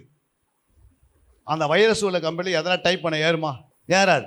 அது மாதிரி நம்ம உள்ளே வரும்போது பல வைரஸோடு வரீங்க, உள்ள பல பிரச்சனையோடு உள்ளே இருக்கிறீங்க. இருதயத்தில் என்ன இருக்குது, 1000 பிரச்சனை இருக்குது. லிஸ்ட்டு எழுதி கொடுங்கன்னா என்ன பண்ணுறோம், இவ்வளோ பெரிய லிஸ்ட்டு வந்துடுது. ஏன் வருது லிஸ்ட்? மைனஸ் ஆயினே வரணும். ஏன் வரல? சர்ச்சுக்கு ஆலயத்துக்கு வர வர வர வர நமக்குள்ள இருக்கிற பிரச்சனை மைனஸ் ஆகணுமா ப்ளஸ் ஆகணுமா? மைனஸ் ஆகணும். ஏன் ப்ளஸ் ஆகுது? தேவனை அறிகிற அறிவில் வளர அறிவு உருவாகும் போது, தேவனை அறிகிற அறிவு வந்தால் என்ன வருது, சத்தியத்தை அறிகிற அறிவு வரும்போது என்ன வரும், சத்தியத்தை அறிகிற அறிவு வந்தால் நம்ம வரும். யோவான் 8:32 சத்தியத்தையும் அறிவீர்கள், சத்தியம் உங்களை விடுதலையாக்கும். அப்போ சத்தியத்தை வாரம் வாரம் அறிஞ்சினே இருக்கும்போது இது விடுதலை என்ன பண்ண, தானாவே சத்தியம் உங்களை விடுதலை ஆக்கினே இருக்கும். ஒரு கடன் இருந்தது, கடன்லேருந்து உங்களை என்ன பண்ணும், சுத்தமாக விடுதலை ஆக்கிடும். ஒரு வியாதி இருந்தால் அந்த வியாதியில் என்ன பண்ணும், விடுதலை ஆக்கிடும். ஒரு பிள்ளைங்க உனக்கு கீழ்ப்படியில் அந்த கீழ்ப்படியில் விடுதலை ஆகி பிள்ளை கீழ்ப்படி ஆரம்பிச்சிடுவாங்க. மனைவி கீழ்ப்படிய முடியல, கணவருக்குன்னா இப்போ கீழ்ப்படிய ஆரம்பிச்சிருவாங்க. கணவன் வந்து தேவனுடைய மனைவியத்தில் அன்பு கூறனா இப்போ அன்பு கூற வச்சிரு. இது ஒன்று ஒன்றா என்ன பண்ணும், உனக்குள்ள இருக்கிற ஆசீர்வாதம் வளர்ந்துனே இருக்கும். இப்போ நம்ம முழு சரீரம் ஆரோக்கியமாக இருந்தாவே அதே ஒரு ஆசீர்வாதம். நம்முடைய முழு சரீரத்தில் எந்த வியாதி இல்லாத இருந்தால் அது என்னது, ஒரு ஆசீர்வாதம். புரியுங்களா? ஒரு நல்ல வீடு கொடுத்தாரு, அது ஒரு ஆசீர்வாதம். நல்ல பிள்ளைகளை கொடுத்தாரு, ஒரு ஆசீர்வாதம். புரியுங்களா? நல்ல சபையை கொடுத்தாரு, ஒரு ஆசீர்வாதம். ஒரு நல்ல மேய்ப்பரை கொடுத்தாரு, ஒரு ஆசீர்வாதம். இதெல்லாம் எதை குறிக்கிறது? ஆசீர்வாதத்தை குறிக்கிறது. நல்ல கணவன் அமைஞ்சிட்டா என்ன, அது ஒரு ஆசீர்வாதம். நல்ல மனைவி அணிஞ்சிட்டா ஆசீர்வாதம். ஆனால் நமக்கு ஆண்டு என்ன பண்ணாரு, உலகத்தில் இருக்கும்போது எப்படியோ வாழ்ந்துட்டோம். இப்போ ஆண்டுக்குள்ளே வந்துட்ட பிறகு நம்முடைய ஆவிக்குரிய ஜீவன் எல்லாவற்றையும் எப்படி இருக்கணும், 100 மடங்கு பரிசுத்தத்துக்குள்ளே வந்துடுறோம். ஆலயத்துக்கு வர வர வர ஜப ஜீவன் வளர்ந்துருது. உன்னோடு கூட ஆத்மா, புது ஆத்மா வருது. இதுதான் நம்ம செய்யறோம். நீ ரட்சிக்கப்பட்டால், வாசிங்க அந்த வசனத்தை, அப்போஸ்தலர் 16:31. அதற்கு அவர்கள், கர்த்தராகிய இயேசு கிறிஸ்துவை விசுவாசி, கர்த்தராகிய இயேசு கிறிஸ்துவை நீ விசுவாசி, அப்பொழுது நீயும் உன் வீட்டாரும் அப்போது நீயும் உன் வீட்டாரும் ரட்சிக்கப்படுவீர்கள் என்று சொல்லி அப்போ நீ ஆண்டவரை இயேசுவை விசுவாசி ஏற்றுக்கொண்டு ஒரு சபைக்கு வந்துருக்க. இப்போ உங்க வீட்டில் இருக்கிறவங்கள ஏன் ரட்சிக்கப்படலை? இப்போ சொல்ற பாருங்க, அதற்கு அவர்கள் கர்த்தராகிய இயேசு கிறிஸ்துவை விசுவாசி, அப்போது நீயும் உன் வீட்டாரும் ரட்சிக்கப்படுவீர்கள். ரட்சிக்கப்பட போகிறீங்கன்னு சொல்ல, ரட்சிக்கப்படுவீர்கள். ஏன் நம்மளால் வந்து வீட்டில் இருக்கிறவங்களாம் ரட்சிக்கப்படலை அப்படின்னா, அதே வசனம் வாசி, மத்தேயு இயேசு எழுதுறா பாருங்க, 10ஆம் அதிகாரம் 36ஆம் வசனம். ஒரு மனுஷனுக்கு சத்துருக்கள் அவன் வீட்டாரே. பாருங்க என்ன சொல்றாரு, ஒரு மனுஷனுக்கு சத்துருக்கள் அவன் வீட்டாரே. நீங்க சரியா ஜபம் இல்லை, வீட்டில் ஒரு குடும்ப ஜபம் கரெக்டாக இல்லை, அதிகாலை 4 மணிக்கு எழுந்து ஜபம் பண்ணால் உன் மேலே புதிய கிருபை ஊற்றுவார். 5 மணிக்கு எழுந்து ஜபம் பண்ணால் ஆசீர்வாதத்தை ஊற்றுவார். 6 மணிக்கு எழுந்து ஜபம்னா அற்புதம் செய்வார். இந்த 3 ஆசீர்வாதத்தை நீ இழந்துடுற. அப்புறம் 7 மணிக்கு எழுந்து சோத்திரம் பண்ணால் வருமா? வராது. ஆனால் அதே நடுராத்திரியில் எழுந்து ஜபம் பண்ணால் எல்லா ஆசீர்வாதம் உனக்கு வந்துடுது. 3 ஆசீர்வாதம் உன்னை தேடி வருது. இப்போ நடுராத்திரிலையும் ஜபம் பண்ண போகிறது கிடையாது. இந்த 3 ஜபத்துலேயும் தூக்கத்தில் இருக்கிற. அப்போ எல்லாத்தையும் இழந்துடுற. இழந்தனால என்ன மாறுது, வீட்டார் என்ன மாறிடுறாங்க, இப்போ சத்ருவா மாறுறாங்க. இப்போ ஆண்டவனா சொல்ல பாருங்க, மத்தேயு 5ஆம் அதிகாரம் 44ஆம் வசனம். நான் உங்களுக்கு சொல்லுகிறேன், உங்கள் சத்துருக்களை சிநேகியுங்கள், உங்களை சபிக்கிறவர்களை ஆசீர்வதியுங்கள், உங்களை பகைக்கிறவர்களுக்கு நன்மை செய்யுங்கள், உங்களை நிந்திக்கிறவர்களுக்காகவும் உங்களை துன்பப்படுத்துகிறவர்களுக்காகவும் ஜெபம் பண்ணுங்கள். இப்போ ஆண்டவனா சொல்றாரு, சத்துரு தான் யாரு? வீட்டார். இப்போ அந்த வீட்டாருக்குள்ள 4 ஆவி வருது பாருங்க. முதல் ஆவி, சபிக்கிற ஆவி உள்ள இருக்கும், அந்த வீட்டுக்குள்ள இருக்கா? நான் உங்களுக்கு சொல்லுகிறேன், உங்கள் சத்துருக்களை என்ன பண்ணுங்க, சிநேகின்னு சொல்லிட்டு உங்களை சபிக்கிறவர்களை. அப்போ சபிக்கிற ஆவி எங்கே இருக்குது? உங்கள் வீட்டாருக்குள்ளே இருக்கும். அடுத்தது, உங்களை பகைக்கிற ஆவி வீட்டுக்குள்ளே இருக்குது. 2வது பகையின் ஆவி உள்ள இருக்குது. 3வது என்ன ஆவி இருக்குது? நிந்திக்கிற ஆவி உள்ள இருக்குது. துன்பப்படுத்துகிற ஆவி. இப்போ 4 ஆவி உங்கள் வீட்டுக்குள்ளேயே சுத்தம். இப்போ 4 ஆவியும் வீட்டை விட்டு ஓட்டணும். என்ன பண்ணோம்? 4 ஆவி வீட்டை விட்டு போகணும். உடனே மேய்ப்பனை கூப்பிட்டு இரவு ஜபம் வைக்கிறதா? இந்த 4 ஆவி வீட்டுக்குள்ளே உலாவி கொண்டு இருந்தால் இது உங்களை என்ன பண்ண, வாழ வைக்காது. அது கணவனுக்குள்ளேயும் இருக்கலாம், மனைவிக்குள்ளே இருக்கலாம், பிள்ளைங்களுக்குள்ளே இருக்கலாம், இல்லை உங்கள் அக்கா வீட்டில் இருக்கலாம், உங்கள் தங்காச்சி வீட்டில், இவங்க எப்போ தொந்தரவு பண்ணினே இருப்பாங்க. உங்களை மேலே என்ன பண்ண வேண்டிய யாரவே. ஏன்னா ஆண்டவன் சொன்னால், நீ விசுவாசத்தா வீட்டாரே ரட்சிக்கப்படுவாங்கண்ணா. நீ அந்த வீட்டுக்காக ஜெபம் பண்ணல, இப்போ வீடே ரட்சிக்கப்படலை. சாட்சி இல்லை வீட்டுக்குள்ளே, சரியான ஜபம் இல்லை, ஜப வாழ்க்கை வீட்டுக்குள்ளே இல்லை, தனிப்பட்ட வாழ்க்கையில் சாட்சி இல்லை. அப்போ பிசாசு ஆவி என்ன பண்ணுது, இப்போ உங்களுக்கு எதிர்த்து நிற்கும். புரியுங்களா? இப்போ இந்த 4 ஆவியும் நம்ம துரத்துனா என்ன பண்ணுறது? இந்த 4 ஆவியும் வீட்டு விட்டு போனோன்னா நீங்கள் என்ன செய்யணும்? ஜெபம் பண்ணணும். வேற ஃபஸ்ட்டு என்ன செய்யணும்னா, உங்கள் சத்துருக்களை நீங்கள் என்ன பண்ணணும்? சிநேகிக்கணும், அன்பு கூறணும். என்ன பண்ணோம்? ஃபஸ்ட்டு அன்பு கூர்ந்தீங்கன்னா இந்த 4 ஆவி வீட்டு விட்டு போயிடும். நீங்கள் ஓட்டே தேவையில்லை. என்ன பண்ணுது தானவே? மாமியார் மாமியார் என்ன செய்யணும்? அன்பு கூறணும். முடியுதா? மாமியார் என்ன செய்திருக்கணும்? அன்பு கூறணும். மாமியார் என்ன பண்ணணும்? மருமகள் அன்பு கூறணும். புரியுங்களா? அதை குறித்து எழுத பாருங்க ஆண்டவர். ஏசு வாசிங்க அந்த வசனத்தை, 10:37. மத்தேயு 10:37. தகப்பனையாவது தாயையாவது என்னிலும் அதிகமாய் நேசிக்கிறவன் எனக்கு பாத்திரன் அல்ல, மகனையாவது மகளையாவது என்னிலும் அதிகமாய் நேசிக்கிறவன் எனக்கு பாத்திரன் அல்ல. என்ன பண்ணக்கூடாது? தகப்பனை, தாயே, மகனை, மகளை என்ன பண்ணக்கூடாது? அதிகமாக நீங்கள் நேசிக்கக்கூடாது. புரியுங்களா? இதில் யாராவது நீங்கள் அதிகமாக நேசித்தீங்கன்னா இவங்க உயிர் என்ன பண்ணுது? போயிடுது வீட்டை விட்டு. என்ன பண்ணிட்ட? யாக்கோப்பு தன்னுடைய யோசேப்பை அதிகமாக நேசித்தான். என்ன நடந்தது? 20 வருஷம் வீட்டை விட்டு வெளியே போயிட்டான். யாக்கோப்புக்கே தெரியாது வீட்டை விட்டு போனது. ஆபிரகாம் தன் ஈசாக்கை அதிகமாக நேசித்தான். என்ன நடந்தது? உடனே பலி கொண்டு வான்ட்டார். ஈசாக்கு ஏசா என்ன பண்ணார்? அதிகமாக கூட நேசித்தான் வயிற்றை. என்ன ஆயிடுச்சு? சேஷபுத்திர பாகத்தை இழந்துட்டான். அனானே சப்போதரர்கள் அதிகமாக பணத்தை நேசித்தாங்க. 2 பேரும் சர்ச்சையில் வந்து செத்துட்டாங்க. சாகத்துக்கு என்னம்மா காரணம்? என்ன சொன்னார் பேதுரு? நீங்கள் உங்களுடைய நிலத்தை விற்று எல்லாத்தையும் எடுத்து யாருக்கிட்ட வை?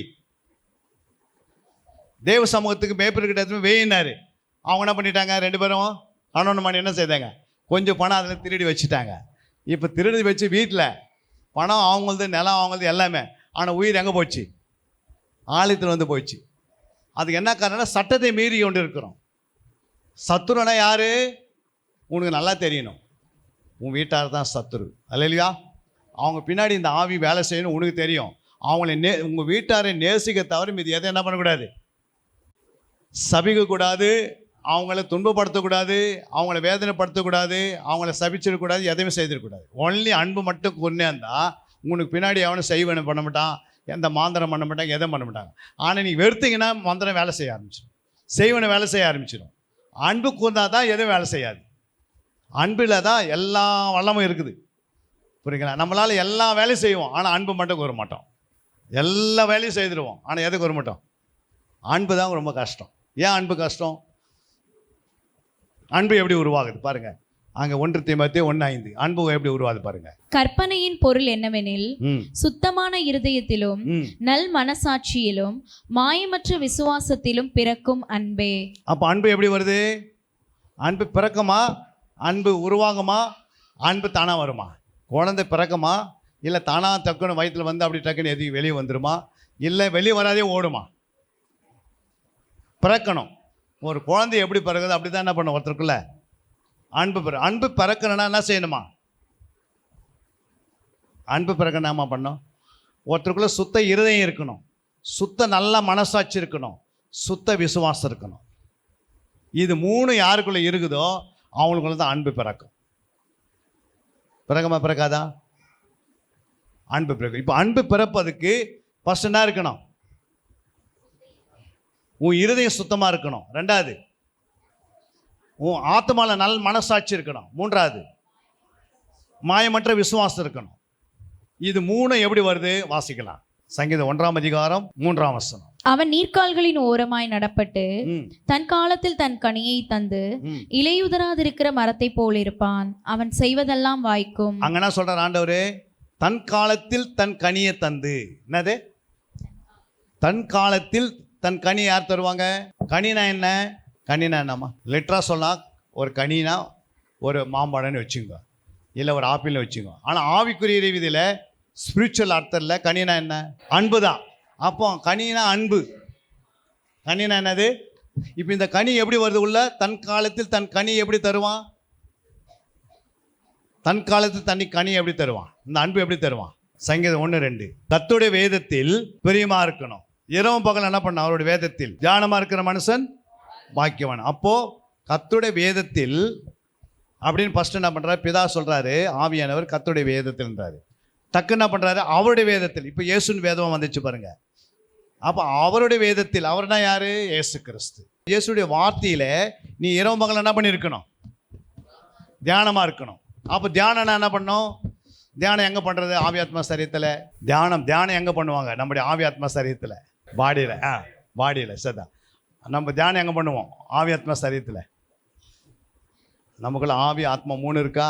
அங்கே தியானம் எங்கே பண்ணுன்ற வாசிங்க. சங்கீதம் 39:3. என் இருதயம் எனக்குள்ளே அனல் கொண்டது, நான் தியானிக்கையில் அக்கினி மூண்டது, அப்பொழுது என் நாவினால் விண்ணப்பம் செய்தேன். அப்போ இருதயம் தான் என்ன பண்ணுது?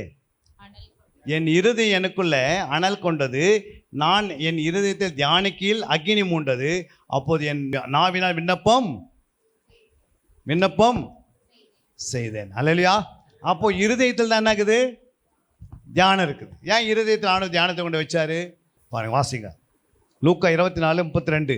அப்பொழுது அவர்கள் ஒருவரை ஒருவர் நோக்கி, வழியிலே அவர் நம்முடனே பேசி வேத வாக்கியங்களை நமக்கு விளங்க காட்டின பொழுது நம்முடைய இருதயம் நமக்குள்ளே கொழுந்து விட்டு எரியவில்லையா என்று சொல்லிக்கொண்டு பாருங்க, அப்போது அவர்கள் ஒருவர் நோக்கி வழியில அவர் நம்முடனே பேசி வேத வாக்கியங்களை நமக்கு என்ன பண்ணிட்டாரு, விளங்க காட்டின பொழுது நம்முடைய இருதயம் நமக்குள்ள என்ன பண்ணுது. அப்போ இருதயம் அனலாக இருக்கணும், அக்னியாக இருக்கணும், கொழுந்துட்டி எரியணும். புரியுங்களா? தியானம் பண்ணும் போது அக்னி எழும்போம், ஆனால் விலங்கி காட்டினா என்ன பண்ணுது, இருதயம் கொழுந்துட்டி எரியும். அப்போது ஒரு மனுஷனுடைய இருதயத்தில் எத்தனை பாவம் இருக்குது? ஒரு மனுஷனுடைய இருதயத்தில் எத்தனை பாவம் இருக்கும்? ஒரு மனுஷனுடைய இருதயத்தில் 17 பாவம் இருக்குன்றது நம்ம கலாத்தியர் 5ஆம் அதிகாரம் 17 வாசிங்க. மாமிசம் ஆவிக்கு விரோதமாகவும் ஆவி மாமிசத்துக்கு விரோதமாகவும் இச்சிக்கிறது. நீங்கள் செய்ய வேண்டும் என்றிருக்கிறவைகளை செய்யாத படிக்கு இவைகள் ஒன்றுக்கொன்று விரோதமாய் இருக்கிறது.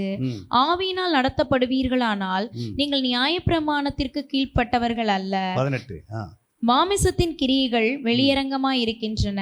அவையாவன விபச்சாரம், வேசித்தனம் இப்படின்ட்டு நீங்க கணக்கு போட்டு பார்த்தீங்கன்னா எத்தனை வருது? 17 வருது.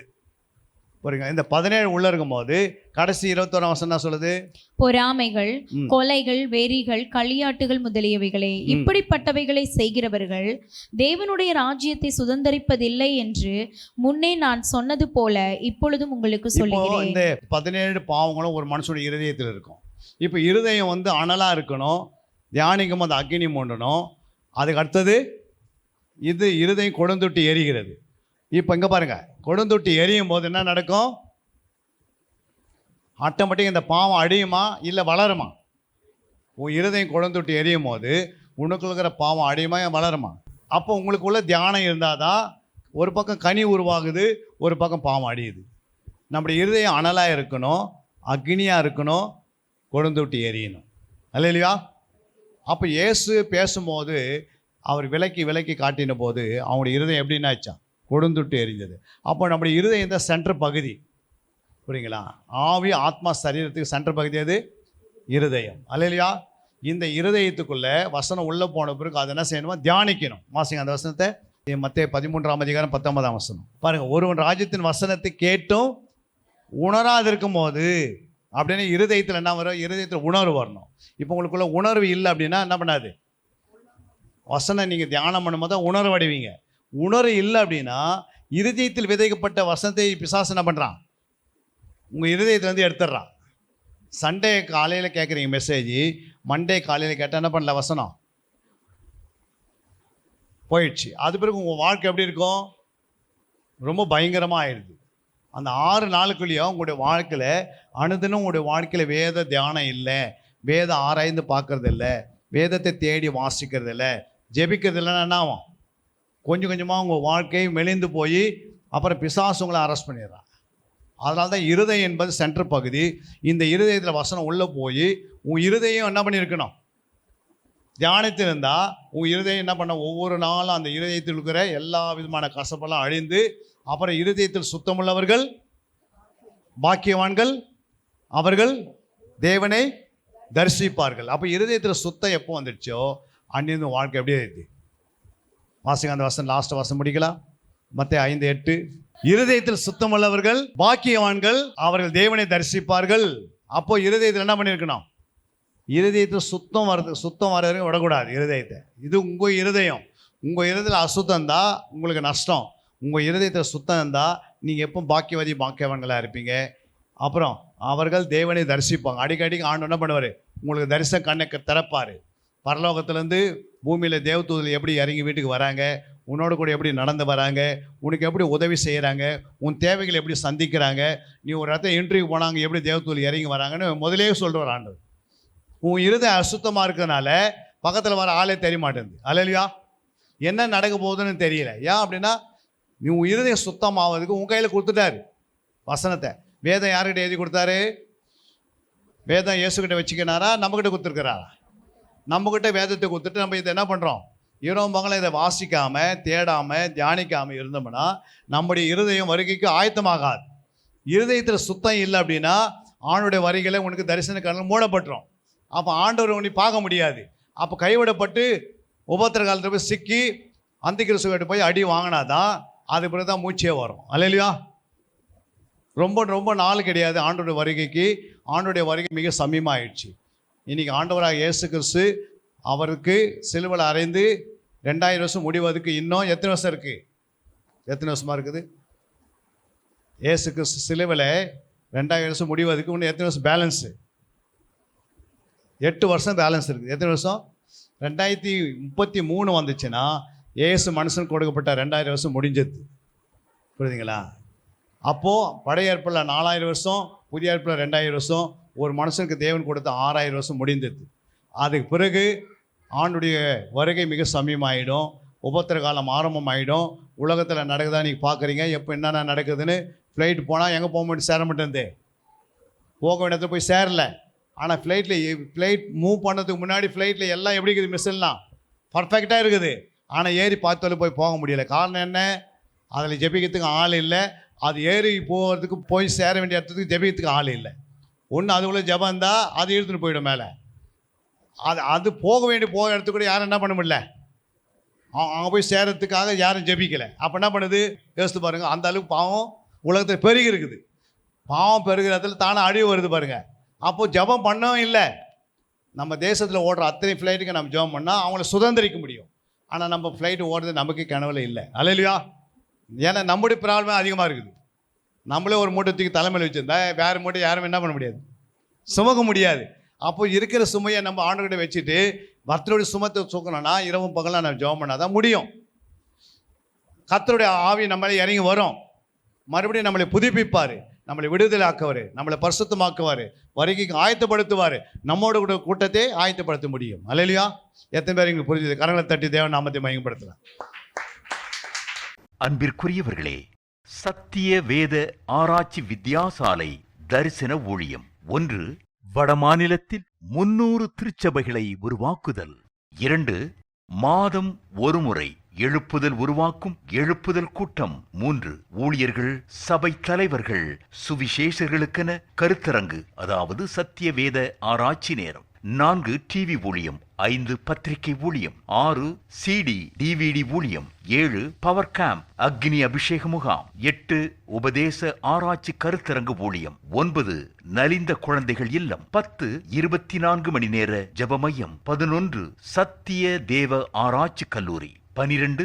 சிறுவர்கள் உருவாக்கும் ஊழியம். 13. மருத்துவ முகாம். 14. ஜெயில் ஊழியம். 15. கைப்பிரதி ஊழியம். 16. கிராம ஊழியம். 17. மிஷனரியை உருவாக்கும் ஊழியம். 18. நன்றி துதி ஆராதனை கூட்டங்கள். 19. சமூக நலப்பணிகள் ஊழியம். 20. இன்டர்நெட் மூலமாக ஆன்லைன் படிப்புகள். இது விரைவில் வரவிருக்கின்றது.